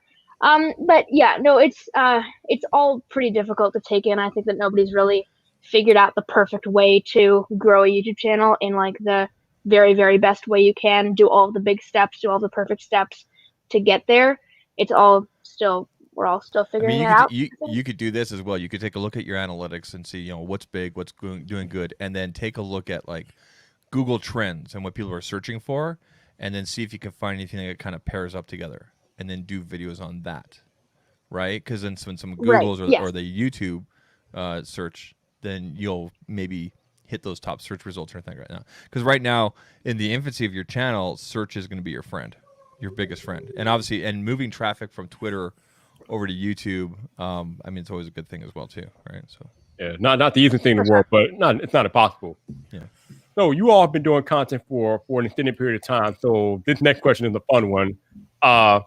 Every creator, or at least I think every creator in their creative journey has that like awesome moment that, how the hell is this happening to me moment that you never expected to happen. That happened. So for me, I was live streaming one night. I think there was maybe 3 months into my YouTube career, I was live streaming, and out of nowhere, Front Page Tech commented in my live chat, and I like lost my ever-loving mind because I'm like, wait, what? I know that guy. What is going on? So I'm curious to get you guys to take what have been that, oh my God, I cannot believe that happened moment for you. Top Geek, I want to start with you on this one. Okay, so see, I've had that moment a lot. It's funny. So I've had it. What was the first time though? The first time you had it. First time. Okay, let's see. Oh, it's actually, it relates to you actually. Coming on Friday Night Vibe the first time, then the next day you tweeted at Marquez, he replied, "I'm subscribed." That was that first moment. Yeah. Serious. I remember that. I remember that was like a whole tornado effect. I remember that. That was insane. That was up. Matt, what was that moment for you, man? It would have been back in November. I guess actually, it was a 2-part thing. And I guess it's only happened to me once, but that thing was a 2-part thing.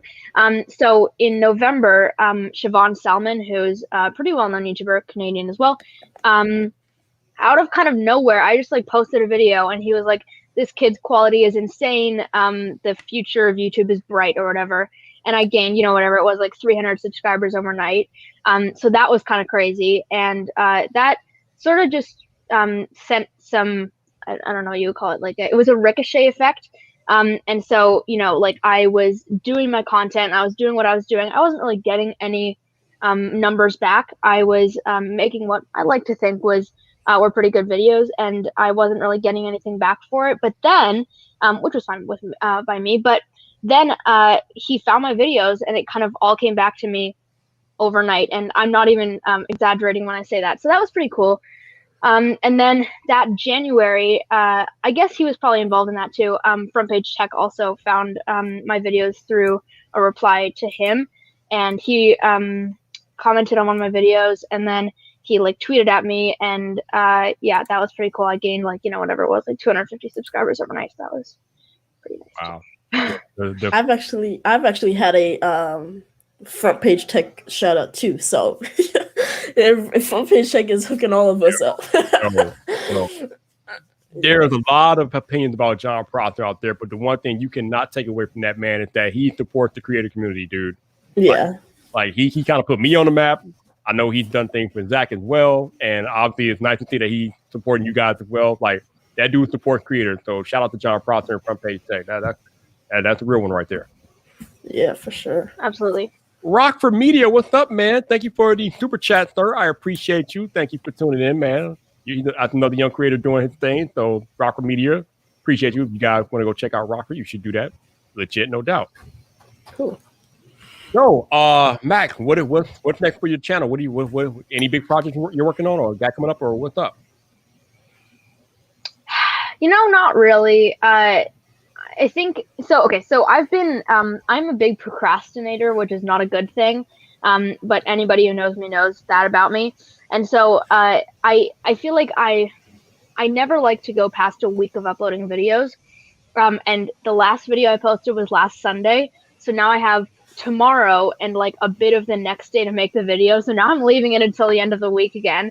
Now I'm doing no work during the week. I mean, I'm doing schoolwork and stuff, but no work during the week on the video. And then I'm leaving it all for like one day, which is a habit of mine. But right now I'm working on my Airtag review. Oh, hold on. Wait. Sorry. That just focused on my hand. I have one more thing to say about those big moments. So a few days ago, I tried to replicate MKBHD's shot. He replied, tweet has 5,000 likes. And so now I feel like I'm obliged to use that shot in the video. You better. So now I'm trying to get the video out as quick. I better. I mean, I have to. So that was pretty cool too. So yeah, now I'm working on my Airtag review. Yeah, I know exactly. I have a day to do this. Yeah. Yeah, no doubt. Mr. Top Tech, what's on your document? What you got going on over there?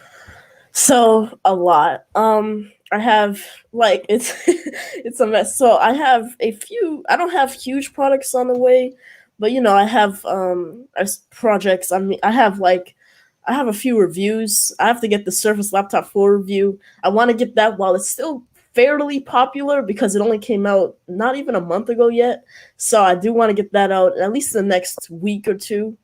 And then from there, I guess I'll do the Xbox Series X review and things like that. But but I don't have anything crazy planned. Wait, that's a lie. May 26th, I'm trying to plan out something for my 1 year anniversary. I'm trying to see if I can get some companies to work with me or giveaway or something. But yeah. Okay. If you tell me that Microsoft sent you the Xbox Series X, we about to fight, bro. Don't tell me that. They didn't. Oh! What? I'm right now. What? That's awesome. What? What? What? Wow. What? Damn. Bruh. We are talking about one of the most sought after electronic devices on planet Earth, and bro. No. Oh, hell, bro. My God, that is amazing, dude. That's amazing. That's amazing. Yeah, it's it's crazy. It was a weird moment because I didn't ask for it necessarily, but I was wondering if my contact worked in that department. He's like, "Yeah, I'll send it over," and I was like, "Okay, then that's cool." Bro, that's the perfect thing. 504. If that's not a fight, I didn't ask for it, but it just doesn't send it over right here. Oh, we'll get it. I didn't want it, but you know what? I'll take your Xbox Series X. What? I mean, yeah. Right now. I've had it for about a week now. Oh God. Yeah. Zach, I need a moment, Zach. I need a moment. I mean, I'm impressed, but I would be really impressed if it was a PlayStation 5. Oh, just same. Wait! Don't you even? You're not about to say what I'm about to say, are you? No. Okay. No, I do want to get my hands on a PlayStation 5 because I want to play Miles Morales so bad. Spider-Man Miles Morales. It's not that. It's really fun. What are you talking about? Miles Morales is good. Stop it. No, so really fun. I added Top Tech Geek to my friends list there on Fortnite. He never plays with me ever. Yo, wait. No, wait. Actually, I don't think we've been online together. I think that's for the problem. Yeah, we haven't been online together. My son was going through the friends list. He goes, "Who's Top Tech Geek?" I'm like, "You need to go watch his channel." And yeah, so. That's funny. Yeah, I like Fortnite. I actually like it more on the Xbox Series X because it's optimized now, so it looks so much better. But I'm not a Fortnite person, but I do like often. So yeah. Dude, it's awesome on the PlayStation 5. I love it. Yeah, I have to get my hands on a PlayStation because I want to play a lot of those exclusives. There you go. I'm in damn shock right now tonight. This man said, he said, they like, yo, you want to Xbox? Yeah, we'll send it over. Like it's nothing. Like, You got people out in the streets here fighting for them on fighting. eBay and everything. And they're like, hey, you want an Xbox? No. Yeah, sure. they are fighting and shouting in the street. And people like, oh, you got leftover Xbox? Yeah, I'll take your leftover. It was literally the weirdest moment because after he said that, I was freaking out. And then I went on Best Buy, went on all these places. I was like, wait, it's sold out everywhere. How am I getting this? Yeah. And I'm like, he just has a stash of them somewhere in the back and it's like, yo, I'll just send these out. Just send out a tweet. I know you'll get a PlayStation. Just send out a tweet. I got should. nothing, bro. I should I got nothing, man. You know what? No, I'm not mad. I love to see the success that both of you all are having. I love to see the brands are recognizing you because, again, I've had creators talk about how, why I don't have the numbers. My channel's so full. That won't work for me. And you guys are living proof that this is not true. Actually, we are all living proof that that's just simply not the case. If you can provide value to a brand, they will work with you. It doesn't matter what your sub count is. Like Andrew ever says this all the time. Roberto says it all the time. Subscribers don't matter as far as working with brands. It doesn't matter. It's the value that you can offer. Because if you got like 5,000 subscribers, but you got like maybe 1,000 hardcore, then the brand is going to make serious money off that 1,000 hardcore subscribers you got because they're going to ride with you and you know they're going to listen to what you have to say about that brand, product, or service. So, wow. I mean, I love to see this stuff happening. How's that saying go? You love to see it. I love to see it, man. So congratulations to both of you all for like putting in the work because obviously none of this happens if you guys don't put in the work. And both of you all have definitely put in the work. So shout out to both of y'all. Y'all are the real deal. Yeah, it was actually funny because my contact, he thought I was in Canada, so he's been wanting to work with me for a while. But he thought I was in Canada, so he didn't reach out because he couldn't send stuff. You know, he's a U.S. contact, so he found that I wasn't in Canada, and then we just started talking from there, and that's how what's it called? That's how I got the Surface Laptop 4 because you know he saw one of my tweets. He was like. I was like, Microsoft sent me an email saying the Surface Laptop 4 is here. And I was like, it's here in my hands. And so he replied to that. He got the link from that tweet, emailed it to me, and was like, you want a Surface Laptop 4? So it was a weird like past 2 weeks. Yeah. Hey man, like I said, congratulations to you and your success, man. You are killing it. Max is killing it. And I appreciate y'all making time to come on the show, man. So that is what it's up. That man, you all are the very effect of hard work paying off, man. So kudos to both of you all. Hopefully you all keep making bomb content, keep getting better and better at creators. And sky's the limit, man. The sky is the limit. Yeah. And like I said, like I told you earlier, Matt, you don't have to have it all figured out now, man. You're still early in your career. You don't even have to have a plan, bro. Yeah. Just make content. I mean, if you listen to nothing else I say tonight, make content. Everything else itself after that. Just keep making content. The rest will fall in place, baby. That's what's up. Yeah, I've been trying to follow my analytics a bit more. I still don't understand anything that's happening back there, but I've been looking at it, and I'm like, okay, I guess this is what they want. Okay. So yeah. I have a mal. I think me and Zach have. Well, Zach probably has a better understanding than me, but we have a mal understanding. So, do you have any questions about the analytics that we can maybe help with? Well, like it's more of a like. It's hard to explain. It's more like. I know what they want. I know the retention, and I know that it dips off about, let's say, 3-4 minutes into the video, it dips off. Okay. But I try to eliminate that in each of my videos, but I don't know how I should go about doing that. Like I've tried to cut down my intros a bit shorter, maybe start the intro without me talking, but like some fancy B-roll or whatever. So I've been trying to kind of cut down intro times, but it still seems like it dips off a bit. So I'm trying to figure out what my audience likes and how I should go about it. Okay. So we talk about intros a lot, and you guys are still babies in your YouTube journey. So I don't want you to say it the wrong way. I tell this to everybody a lot. I tell this to people every week. So don't take it personally. But nobody cares about your introduction. Literally nobody. Yeah, that's true. Because they don't know who you are. So if they're coming to your channel, they're coming to your channel to get the information that they feel like you can provide. So if there's an intro involved, they're probably going to skip through it or drop off like you said. So if I'm not saying you have to completely eliminate the intro because I have an intro which I should probably eliminate, but I won't because that's my RT at work. Right. It's like But- it's for me too. I have What's Up Geeks, and it's like I can't. It's like that's my thing now. So But I'm Yeah, just want to no, let you know same. that I'm just letting you know how people are wired. People are wired like YouTube is a search engine. It's the second largest search engine in the world. So when they're coming to all of our channels, they're coming to get an answer to a question. So they don't care about the fancy intro. They don't care about the fancy stuff. They want the question or the answer. They want the answer as soon as possible. So the quicker you can get to the information that they're looking for, the better. But go ahead, Zach. Oh. Okay, so which intro are you talking about? Are you talking about like when you talk, or like a graphic splash? Like which one are you talking about? it's kind of both. So like what I usually do, I always start my video with me saying "What's up, geeks?" You know, welcome back to another video. Da da da da, and then I show some fancy B-roll. My last video, I did a little skit. And I did that first, and then I went into the topic.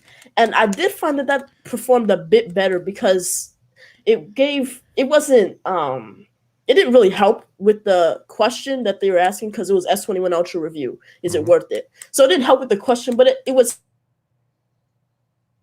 Oh, he froze. Uh-oh. Come He's back. frozen. Come back. I'm back. There, yeah.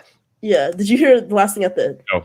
Okay. I said it kind of helps with what's keeping viewers sticking to see what's happening next, pretty much. Gotcha. Okay. I think you just got to experiment. You know, and see Yeah. what works. Like it depends on the content, right? Like so, for example, if you were to take a look at like a John Rettinger video, his intros are always different. Sometimes they're just direct right away, and then sometimes it's something funny at the start, like the two phones fight that were fighting. I think he did with JD or whatever it was. And that was amazing. I think you just got to experiment to see what works. I think there's also a TikTok effect to what might be happening on YouTube right now, where people are used to under a minute. Actually, TikTok's been experimenting with 3-minute videos. But for example, what TikTok has really shown is that people's attention spans suck.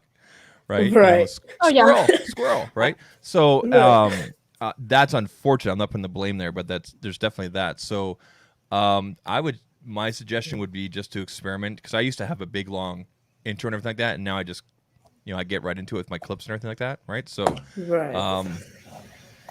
just experiment and see what happens. I mean, even if you have the time for it, do a couple of different intros, and if you find a video's not performing properly, maybe take it down, re-upload it with. Do you know what I mean? Like you guys, our channels are all small enough that we can experiment like that, right? John Rettinger, and again, I'll point out to John Rettinger, for example. He was doing some shorts on his regular channel, and he just launched his own shorts channel tonight. Right. So, because he found that it wasn't working on his regular channel. So you gotta experiment, and like you said, check out like where things are falling off. Like who was telling us? Somebody was telling Viper and I one night that whenever it showed his it was bored at work. Whenever it cuts to his face from the B-roll, there's always a drop off. So he doesn't show his face a lot, something like that. Like depending on what the video is, right? So you got to experiment and see what works, right? So right. See, I want to do a Michael Fisher style video where it's just B-roll the whole time and there you go. Barely any A-roll. I want to test that out, and I have to figure out the type of video I want to do that with. Yeah, and like the way your audiences are going to respond, like you can't do the same thing now that you were doing 6 months ago, and the thing that's working now won't even work. Who knows? 3 months or 2 weeks or 3 weeks? You know what I mean? Like 3 years from now, right? So it's constantly evolving and everything like that. The way things are working over here. So. Right. One more thing. Sorry. I love TubeBuddy because it's been helping me with my tags. And so my videos are popping up in search a lot more. Like my past video, the click-through rate, I guess they really love the thumbnail, but the click-through rate is like 10%. And so it's popping up in search whenever you search S21 Ultra review or something. So TubeBuddy really helps with tags and things like that. So, but have you heard about VidIQ? No, you know what? No, you want to hear something, Zach? No, you know what? That's the perfect growth strategy through these sorts of tools is VidIQ and TubeBuddy together. That's exactly what it is. Yep. I haven't tried. exactly I what it haven't is. tried VidIQ. I mean, I have to try VidIQ. I'm looking at the first link of the stream here. I'm just. I had to point it out, Viper. I had to point it out, buddy. You gotta put me on the spot. You gotta put me on the spot. I see you, Zach. I see you. Okay. Both companies are cool though. It's a little. Yeah, they're both fun. Yeah, I mean, I have friends over at TubeBuddy. Obviously, I'm partnered with VidIQ. So, yeah, they're both awesome tools, no doubt. And you guys are using, you're both using them. So, there you go. There you go. Yeah. Man, Zach, what else should we talk about, man? I don't know. I don't know either. Let's complain about Tech Lead. No, I'm kidding. No, no, we're not. We're not scaring them away. We're not going to scare them away. No. Oh, you know what? That's cool. Okay, so let's talk about the AirTag. Mac, what are your thoughts on the AirTag? Sorry, can you have someone else go? I'm gonna go get my AirTags. Okay. Okay, Manir, what do you think about the AirTag? They look cool. I don't have an iPhone or any Apple device other than my MacBook, so yeah. So I don't have any. It doesn't make sense to me buying any. So have you used Tile, for example? Have you used a competitor, Tile? I think you have. No, because I don't use any because I don't go anywhere really. I mean, he's terrified you work.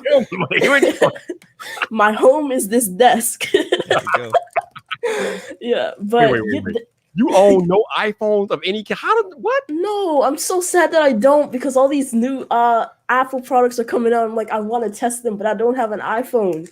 So I've been looking for an Apple contact like crazy. I would buy an iPhone, but one, it's not smart because I have so many phones, and two, I'm trying to save up for a new Mac. So I can't really buy one, so I have to look for a new contact. But yeah. I want one so bad though. Yeah, I can't believe that's rare. A YouTube creator that doesn't have an iPhone. Holy Lord, I thought those instincts. I know. You're still alive. Apparently. I didn't get an iPhone until the iPhone 8. So wow. Yeah. Okay. So we got my man Max back in the building. So you have the AirTag, right? I have the AirTag. So I have one of them is actually on my camera right now, which is over here. So I have one of the rings. Are you afraid somebody can walk off with your camera? How does that work? He loses it. No, that's not how it works. I do lose it a lot because you know what I do is I set it down somewhere and then I go play an hour of soccer or something, and then I come back and it's dark and I can't remember where my camera is, and so then I don't know. And then if I have to shoot something quickly and I can't find the camera, then I'm just gonna ping it. And it's Anyway, it's not important though. So I have 4 of them. Okay. Yeah. Okay. So I have one and one. I don't know. I haven't really used them much. My mom is actually the only one who uses them, which is a little embarrassing. But she has one on her keyring, which is kind of nice. So she has one of the blue key rings, on her keys, which is nice. And then yeah, I don't know. I don't really like them, and I think they're a waste of money, because I think that the way that they work is not sustainable. And even though I know it's an interesting opinion, but I think that in the way that they rely on other iPhones to give you the signal doesn't actually work for me, which is a little weird. So basically, I walked around a little bit in my city, which I know is a little risky since COVID, and also to just put AirTags down on the ground in a city. But anyway, so I put them around, and it just kept saying that they're with me when I'm a mile away from them. And so the AirTag kept saying that it's with me, and then it was actually a mile away from me, in a park somewhere, and it didn't give me the correct location of it. And so if you'd lost your keys somewhere, or if you'd set your keys down on a park bench, and then you went to try to go find them or whatever, and then it still says they're with you because there's a middle area. Yeah. How much time did you give it? Was this during the day, 1 day or 2 days or 3 days or what? No. Oh, no. It was, it was during the day. I don't know. I probably walked away and then came back, and it was probably 30 minutes later. Okay. So it was a test within a day, right? Yeah. Oh, yeah. No, for sure. Yeah. Mm-hmm. Does it need time to settle? So they have at least a 10-minute delay, so they don't update in real time. Oh, yeah. Yeah, it's not real time. Oh, yeah, no. Tile can be more accurate with real time. I think it is, for example. Yeah, no. I know about the real time thing. I didn't think there had been like a day thing, but anyway, yeah, and it just kept saying that they were with me, and I dropped them different places to purposefully like try to not be able to find them, but they just kept saying they were with me, and I walked as far away as I possibly could, and then just kept saying that they were with me, and it literally would not disconnect from my phone, and so. Basically, if you'd lost your keys or if you'd lost something important, if you put one in your wallet or something like that, then it would be lost because it would say that it's with you. And I gave it enough time to like, find itself or the delay or whatever it is. So 30 minutes is realistic. I think if you go to a restaurant and 30 minutes later realize, okay, I don't have my keys. Yeah, that's realistic. Yeah. Right. I don't have my keys. I can't go back into my apartment or something. So my question to you is, did you record it for a video? Nah, come on. It wasn't. Come on. I know. Okay, it wasn't actually. I wasn't doing it for a video. I didn't think I needed to do it for a video because I thought it would be like, oh, it's gonna work. And then I thought like, I'm gonna do it again. I'm gonna have to film it, and I'm gonna have to do it. I'm gonna have to do that. But I should have filmed it. But yeah, I just find it. I wish it worked because it works. It works. The precision finding thing is like really fun and it works. That works. That 100% works. When you're close to it. Yeah. Then if you, when you're close to it, I mean, if you lose your keys somewhere or if you drop them somewhere in your house and then you have to try to find it and you have to hear it or something, that's easy. I mean, it's not like, a mile away or something. But then if it's actually that far away that you won't be able to remember where you put it. Mm-hmm. I don't know. It's kind of risky because it could be on one street, but then you set it on another street and then it's not telling you the correct location. So I don't know. I'm a little disappointed. I'm going to have to try it again to make sure that I'm not saying something that's inaccurate, but I don't know.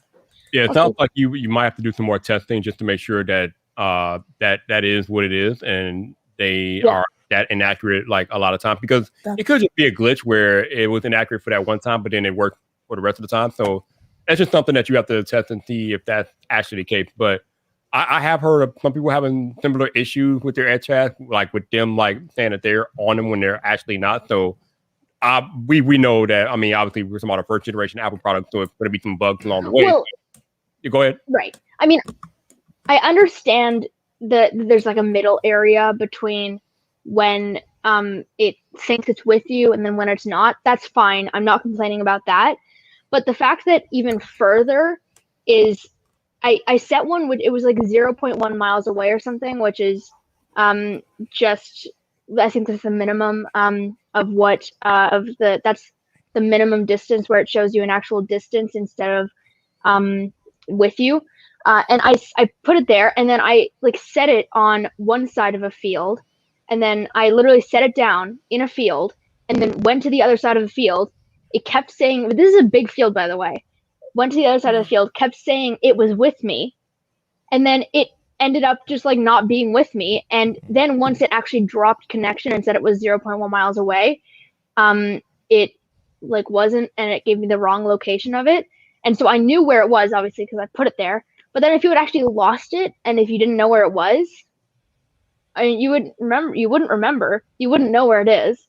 And that would kind of be the end of whatever you're using because I mean, all you can do right now is just record and what your findings are and show and whatnot, because that's good information for people to know, right? So that's your experience with the product, right? If it is actually broken, that's a really good video. Like title it "Don't buy the AirTag, Apple AirTags" or something. You could get a lot of traction on that. So definitely film it though. Yep. Yeah. Yo, we got my man Armadillo Texas. Thank you for the $5 super chat, sir. Appreciate you hanging out with us. Carl. Yo. Yeah. You know what? I haven't really needed. I mean, my travels are pretty much going to work and back, and I get my car valeted every morning. So my AirTags are on my car keys, and they don't really move. And every time I've tried them out, they pretty much told me that they are where they are supposed to be. So I haven't really done too much extensive testing with them yet, but I'm gonna have to get to that and see what that yield. But in my limited use with them, they do seem to work the way they're supposed to.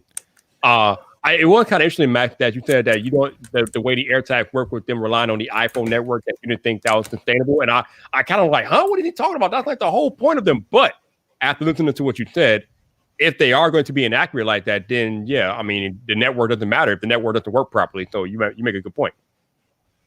Yeah, and one more thing about that, maybe sustainable isn't the right word, but because right now I get that maybe there aren't enough iPhones around or something like that, and it's not going to be totally accurate because there aren't iPhones with 14.5, or maybe I don't live in a place where there are enough iPhones. I don't know, but I should give it another try. But it's not that it's not sustainable. It's just that it's relying on something that's a little unreliable because it's relying on other people, which is great. And that's like great messaging. You know, you're relying on hundreds of millions of friends or something, which is like super fun. But I mean, in real use, it's great for a slogan. It's great for marketing. It's great to put up on a website. It's great to put on billboards, but it isn't, I think, totally not sustainable, but it's not reliable to actually have to rely on a bunch of people who, you know, I don't know, you lose it during the night and then there aren't enough iPhones around because you don't live in a place where there are a ton of people who are always on the streets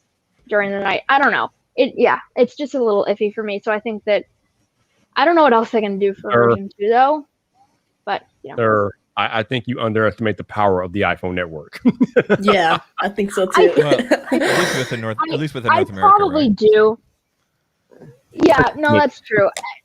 Oh, okay. Well, actually, the North America thing, I mean, maybe in other countries where it's densely packed, like where there are like 1 billion people, like China, or Japan or something like that, maybe that would be where it's actually a little more reliable.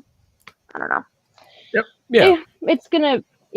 Its development is gonna be interesting to see, I think. Fly to Japan and test it. Best way. Fly to Japan. I mean, I could do that, but no. And also That'd be hilarious. Is the dominant market share of phones actually iPhones in Japan? It probably is. Never mind. Doesn't matter. Hold on, Max. You're in the GTA, right? Yes. Okay, so I know, for example, if you were to go to not Mississauga, it starts with a B. I think Brampton.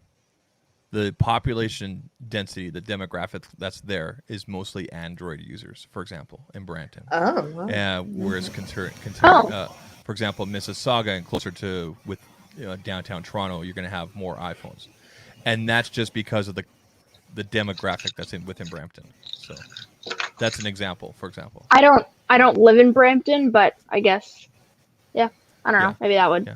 Yeah, I mean, all you can do is test it and show your results. You're not obligated to, do something, do whatever for Apple, whatever. All you can really do is show your experiences. That's really valuable content for all sorts of people. Right. Wow. So, Genosis wanted us to bring up the Pixel 6 Blue. This is something I can talk about. Have you seen the Pixel 6? I'm guessing you have, Top Take. Yes. Okay, it's a love and hate relationship.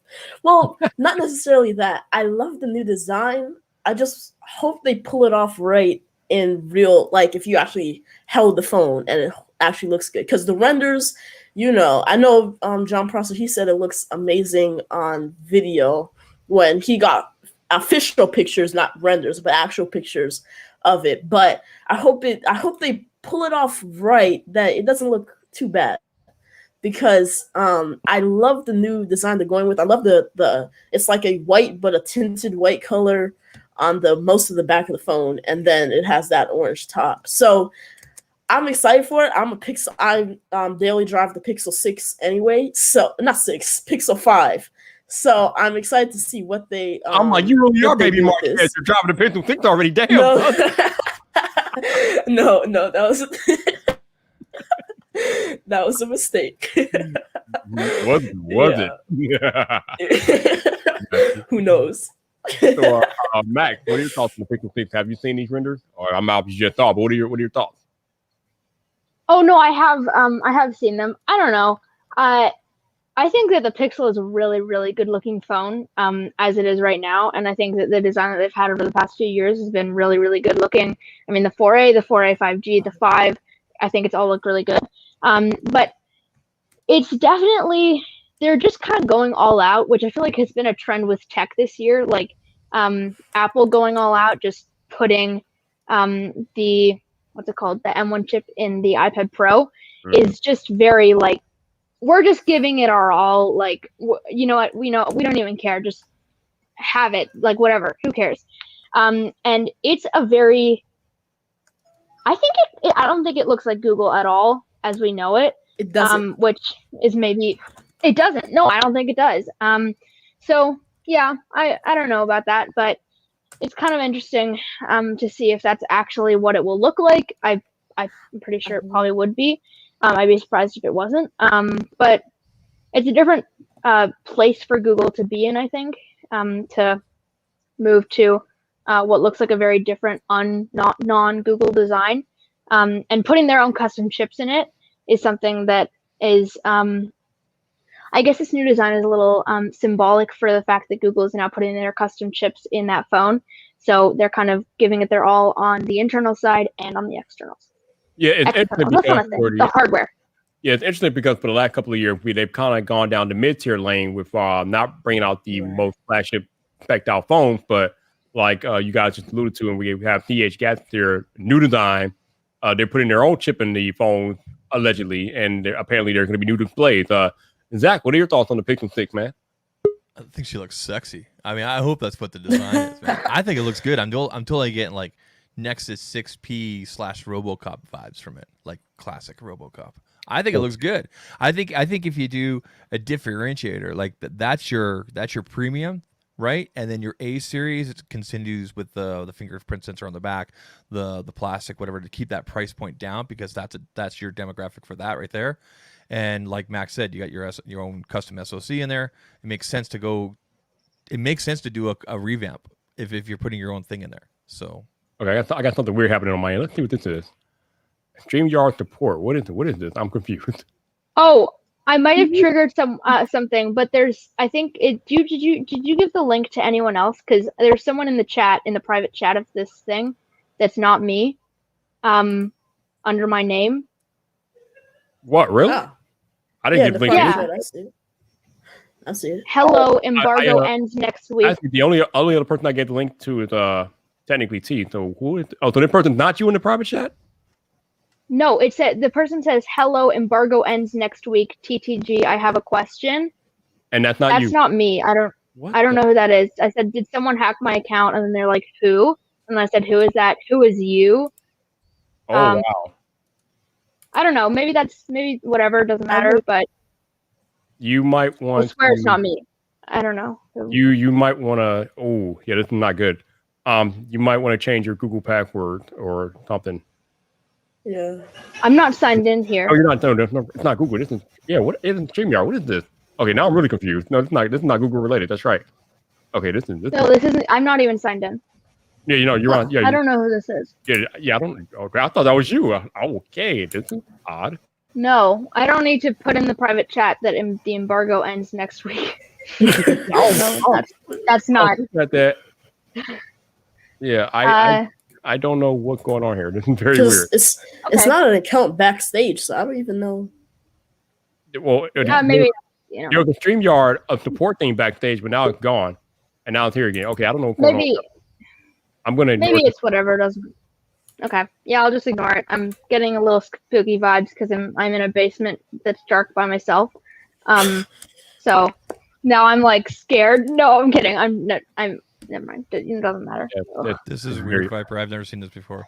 I've never seen it either. Like he said, it's not him. I thought it was him chatting in the back room, but it's not him. I've never seen it before either. Nope. And I've never seen the StreamYard support thing that I have on my backstage either. So we'll leave them there. I don't know what the hell they're doing there. I don't know. At Max Belcher, do you need help? Hi, StreamYard. Anyway, apparently when I join the stream, I bring imposters as well, which is apparently, man. That's how you know you made it, bro. That's how you know you made it. That's you. Either that or, Actually, Mac, this would be a good time for you to plug Yubico, Mac, because this is how we prevent these things. So why don't you talk about that real quick? Okay. I don't. Is it a good time to plug Yubico, or is it not a good time to plug Yubico? Because wait, if it is, you think it is? This is the perfect time to plug Yubico, buddy.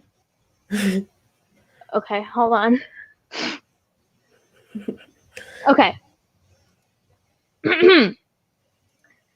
The YubiKey by Yubico is the #1 two-factor authentication key. It's extremely secure, durable, easy to use, and portable, adding an extra layer of security to your brand new Android device or any device in your arsenal. The YubiKey has been an instrumental part of my switch to Android, and I'm not just saying that because they're my sponsor.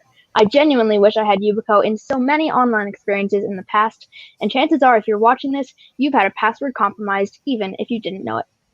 They're so easy to set up. With two-factor authentication, this security key becomes your key to unlock all of your important accounts on all of your favorite websites like Gmail, Twitter, Xbox, Yubico, YouTube, LastPass, Instagram, and so many more. They've helped me, and maybe they can help you too. Check out my link below, or use the coupon code YubiKeySave5 at checkout for $5 off any order right up front. And thanks again to Yubico, the maker of the YubiKey, for sponsoring this video, and thanks to you for supporting the channel. Okay, do me a favor. That's a little irrelevant, but hold up what you're reading right now. Hold that up. I'm done. I don't have any more to read. You're reading something. Oh. What are you reading? It's in Notion on my computer. Okay. I wrote that. I want you to close it. Close it out. Okay. Okay, right. close. Once you close it, now tell me about Yubico. Okay. The YubiKey by Yubico is the best way to protect all of your accounts online, with two-factor authentication becoming more and more available on many sites across the web. Even if you didn't know it, you've had a password compromised in the past, and that's a very dangerous thing to happen online because hackers can find out personal information about you that you don't want leaking out. I've had many experiences in the past when Yubico would have really helped. The YubiKey would have really helped me, and you probably can too. Mac.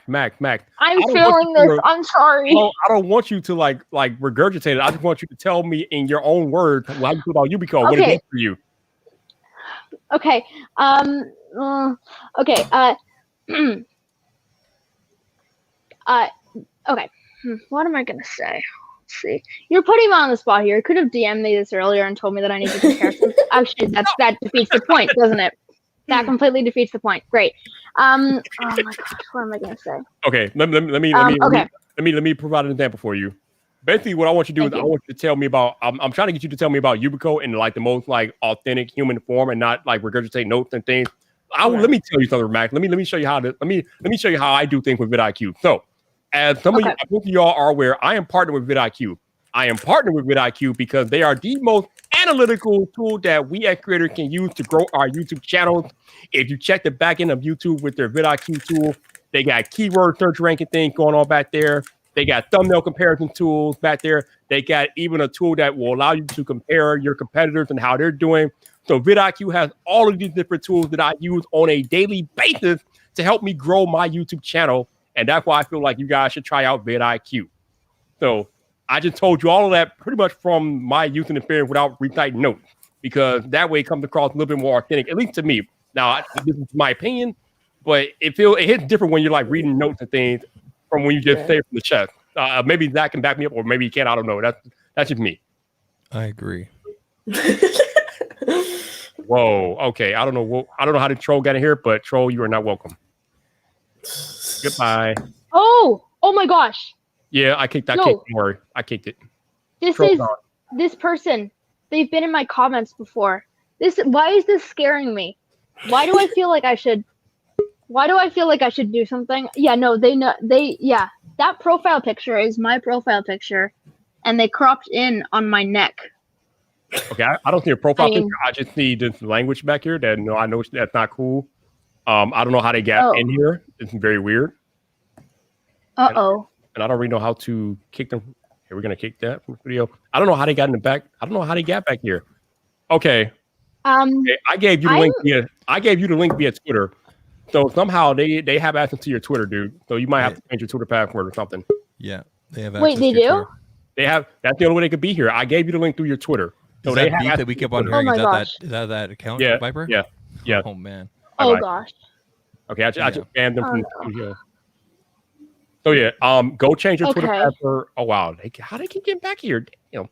Wow, this is like a bot or something. This bot is Okay. consistent. You need to go change your Twitter Okay. password Okay. ASAP. Okay. Hopefully they Okay. don't. Hopefully, yeah. You sent him Oh the goodness. the StreamYard link via Twitter. You said. Twitter. It's Twitter Yeah, DM. Yep. Max, you need to lock things down. Yeah. 'Cause now. Okay. In fact, I would suggest you just maybe jump off here and take care of that. Yeah, Everything. you might want to go take care of that ASAP, dude. Okay. All right. Well, thanks for the I'm stream. not trying to This kick has you out of been, here. I'm just like, this is kind of serious. No, dude. no, that's fine. I'm actually worried now, so that's great. Okay. Thank you guys for having me on. I thoroughly enjoyed this. This is the first time that Munir and myself spoke, so that was pretty fun too. So Yes. thank you guys for having me, and I hope you guys have a great night. You And too, man. Bye. Take care of that. Appreciate you, bro. Thank you. Take care, Max. Viper, post stream, you need to get in touch with StreamYard directly. Yeah. And I think they follow us on Twitter. Yep. And show them some screenshots and everything what happened tonight. And they Okay, can I don't have take any care of that. screenshots, so I've been jumping. No. Of the private chat here, you can see it, right? Oh, yeah. Okay, yeah. You need to screenshot all that because they can see who that is on their end and take care of that IP. All right. Oh yeah, they probably have access to that. So how do I? Yeah. Okay. Let me do this. Sorry, you all. We have apparently a security breach. I need to look into. Yeah. I've never seen StreamYard do that before. Yeah, that's weird. Yeah, that's definitely not StreamYard. Someone imposting and being an imposter. Yep. Not cool. Not cool. So we are going to take that screenshot. Okay, got it. So let me see. Oh yeah, StreamYard support. Yep. Let me take one more screenshot of that. Okay. Wow, they're still trying to come back in here, Max. No, device is not connected. No. Goodbye. I don't know why these persons trying to keep coming in here. You're done. Bye. Okay. So yeah, we'll try to get past the security breach. And yeah. So we still got Top Tech Geek in here. I don't know why the person keeps trying to come back here. I don't understand. You should be able to ban them. There should be something there that's. But they keep as soon as I ban them, they switch to a different account. It's like it's weird. Yeah. All right, it's weird. I forgot where I was at. After all this, damn, where was I? What we were talking about Pixel. dropping yeah, what do you call like an ad spot. Oh yeah. Yeah. I was trying to, so basically what I was trying to do, I was trying to get Max to talk about Ubico just from his heart, more or less, because like I said, you all can do with this information what you will. You don't have to listen to me, but when you're like doing ad reads and things like that, it comes off much more authentic if you do it from the heart and not regurgitate notes or read. Because I cannot tell you how much I hate when athletes go up to the podium and they read a prepared statement and it just sounds like they're reading and they don't really give a damn about what they're reading. So I just feel like it's a lot more authentic if you could just say it from the chest. That way it doesn't feel prepared. So that's what I was trying to. I was trying to get him to talk about it unprepared, and yeah. So that's what I was trying to do. Yeah. So I had a Ubico ad. They sponsored me, and I just had notes. I just had notes about what it does, and then I just went off the top of my head with that. So yeah, but it wasn't really scripted. Yeah. All right. I'm glad you were able to change your password. You might actually, Max, this isn't gonna sound. I mean, it's not gonna sound, but it's gonna be a headache. But you might want to change all of your password, bro. I mean, everything. Because if somebody coming after you like that, that means you don't know what else they have access to. So you might want to wholesale change all your password, bro. If you're not using a password manager, now is the time to find one. Yeah. It's not something that we creators want to do. We human beings, we don't like doing that, but you got to lock that stuff down, man. Plus, They add can on get a in your tight Twitter. key or whatever, right? Yeah. Yeah, and you have Ubico, so you already have a tool that can help you guard against this stuff. So I would say put it to you. It's time to put that tool to use, baby. No doubt. So that's what I was trying to say. I was trying to get him to talk about it authentically. Yeah. So that's all I was. Experience with the product or service, whatever, will help with that. Yes, doing yes, those absolutely. Just like you did with the VidIQ thing, just like I do with other things. Yep. Yeah, that's the thing that I would tell creators that if you're gonna partner with a brand or do a brand deal or things like that, do it with a brand or do it about a product that you genuinely loving you, because then it's a lot easier. So much easier. So I think on that note, I think we can kind of wrap it up. Top Tech Geek, you got any last word for the people? Nothing really. Well, I did want to touch on the Pixel 6. I did have something I wanted to say about that. I was saying, I watched John Prosser's video, Front Page Tech video, about it, and how he was talking about, with the new design, it looks like they're actually taking it serious. And so I'm excited to see what they do, because if the Pixel 5 and everything before that was them not taking it serious, I'm excited to see what they do if they're actually making phones serious, because the Pixel 5, I'm using it, and the cameras are amazing. Even though it doesn't have a Snapdragon, what is it? Is it 765? I can't remember. It doesn't have the latest Snapdragon chipset, but it's still fast and things like that. So, especially if they make their own silicon chipset and stuff, I'm excited to see what Google does if they're actually taking this seriously. Yeah. Yeah, it should be interesting to get if they keep the A series, like I said, at the current design and everything like that, and then this is going forward. I thought the Pixel 4 and the 4 XL were good premium designs. They had the what was the facial Soli. They had Soli in there and everything, and that nice flat white. That was one of my favorite designs right there. That's the vibe I definitely get from these renders, if it's true. Right.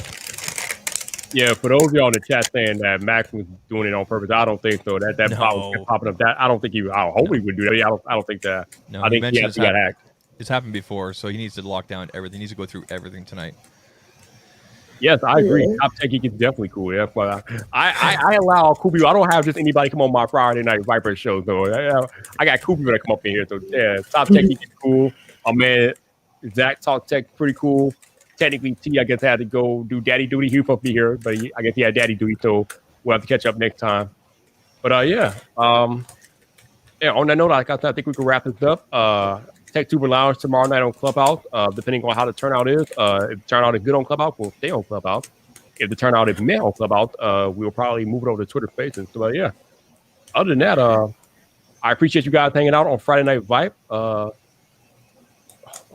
You know where to find me every Friday night. Shout out to Max and Top Tech Geek and my man Zach Talk Tech for hanging out tonight. Appreciate you guys.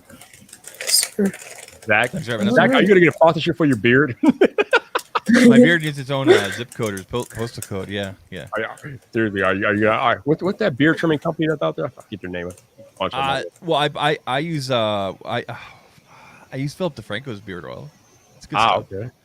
Beautiful bastard. It's good stuff. But you know what? My wife, my little girl picked this out. So she went to they were buying hair dyes or whatever, and they bought some temporary hot pink hair dye. So I'm thinking of doing a stream and dyeing this like a hot pink, kind of like my lightsaber. Oh, we'll see. It should be interesting. Interesting. That's kind of crazy. Yeah. That's nutty. Hey, good luck with that. Should be fun. Yeah. No doubt. You all have a good Friday evening, and we will catch you guys next Friday night. But until the next time, people, it's your boy Viper, the man about tech. You know where to find me, so come back.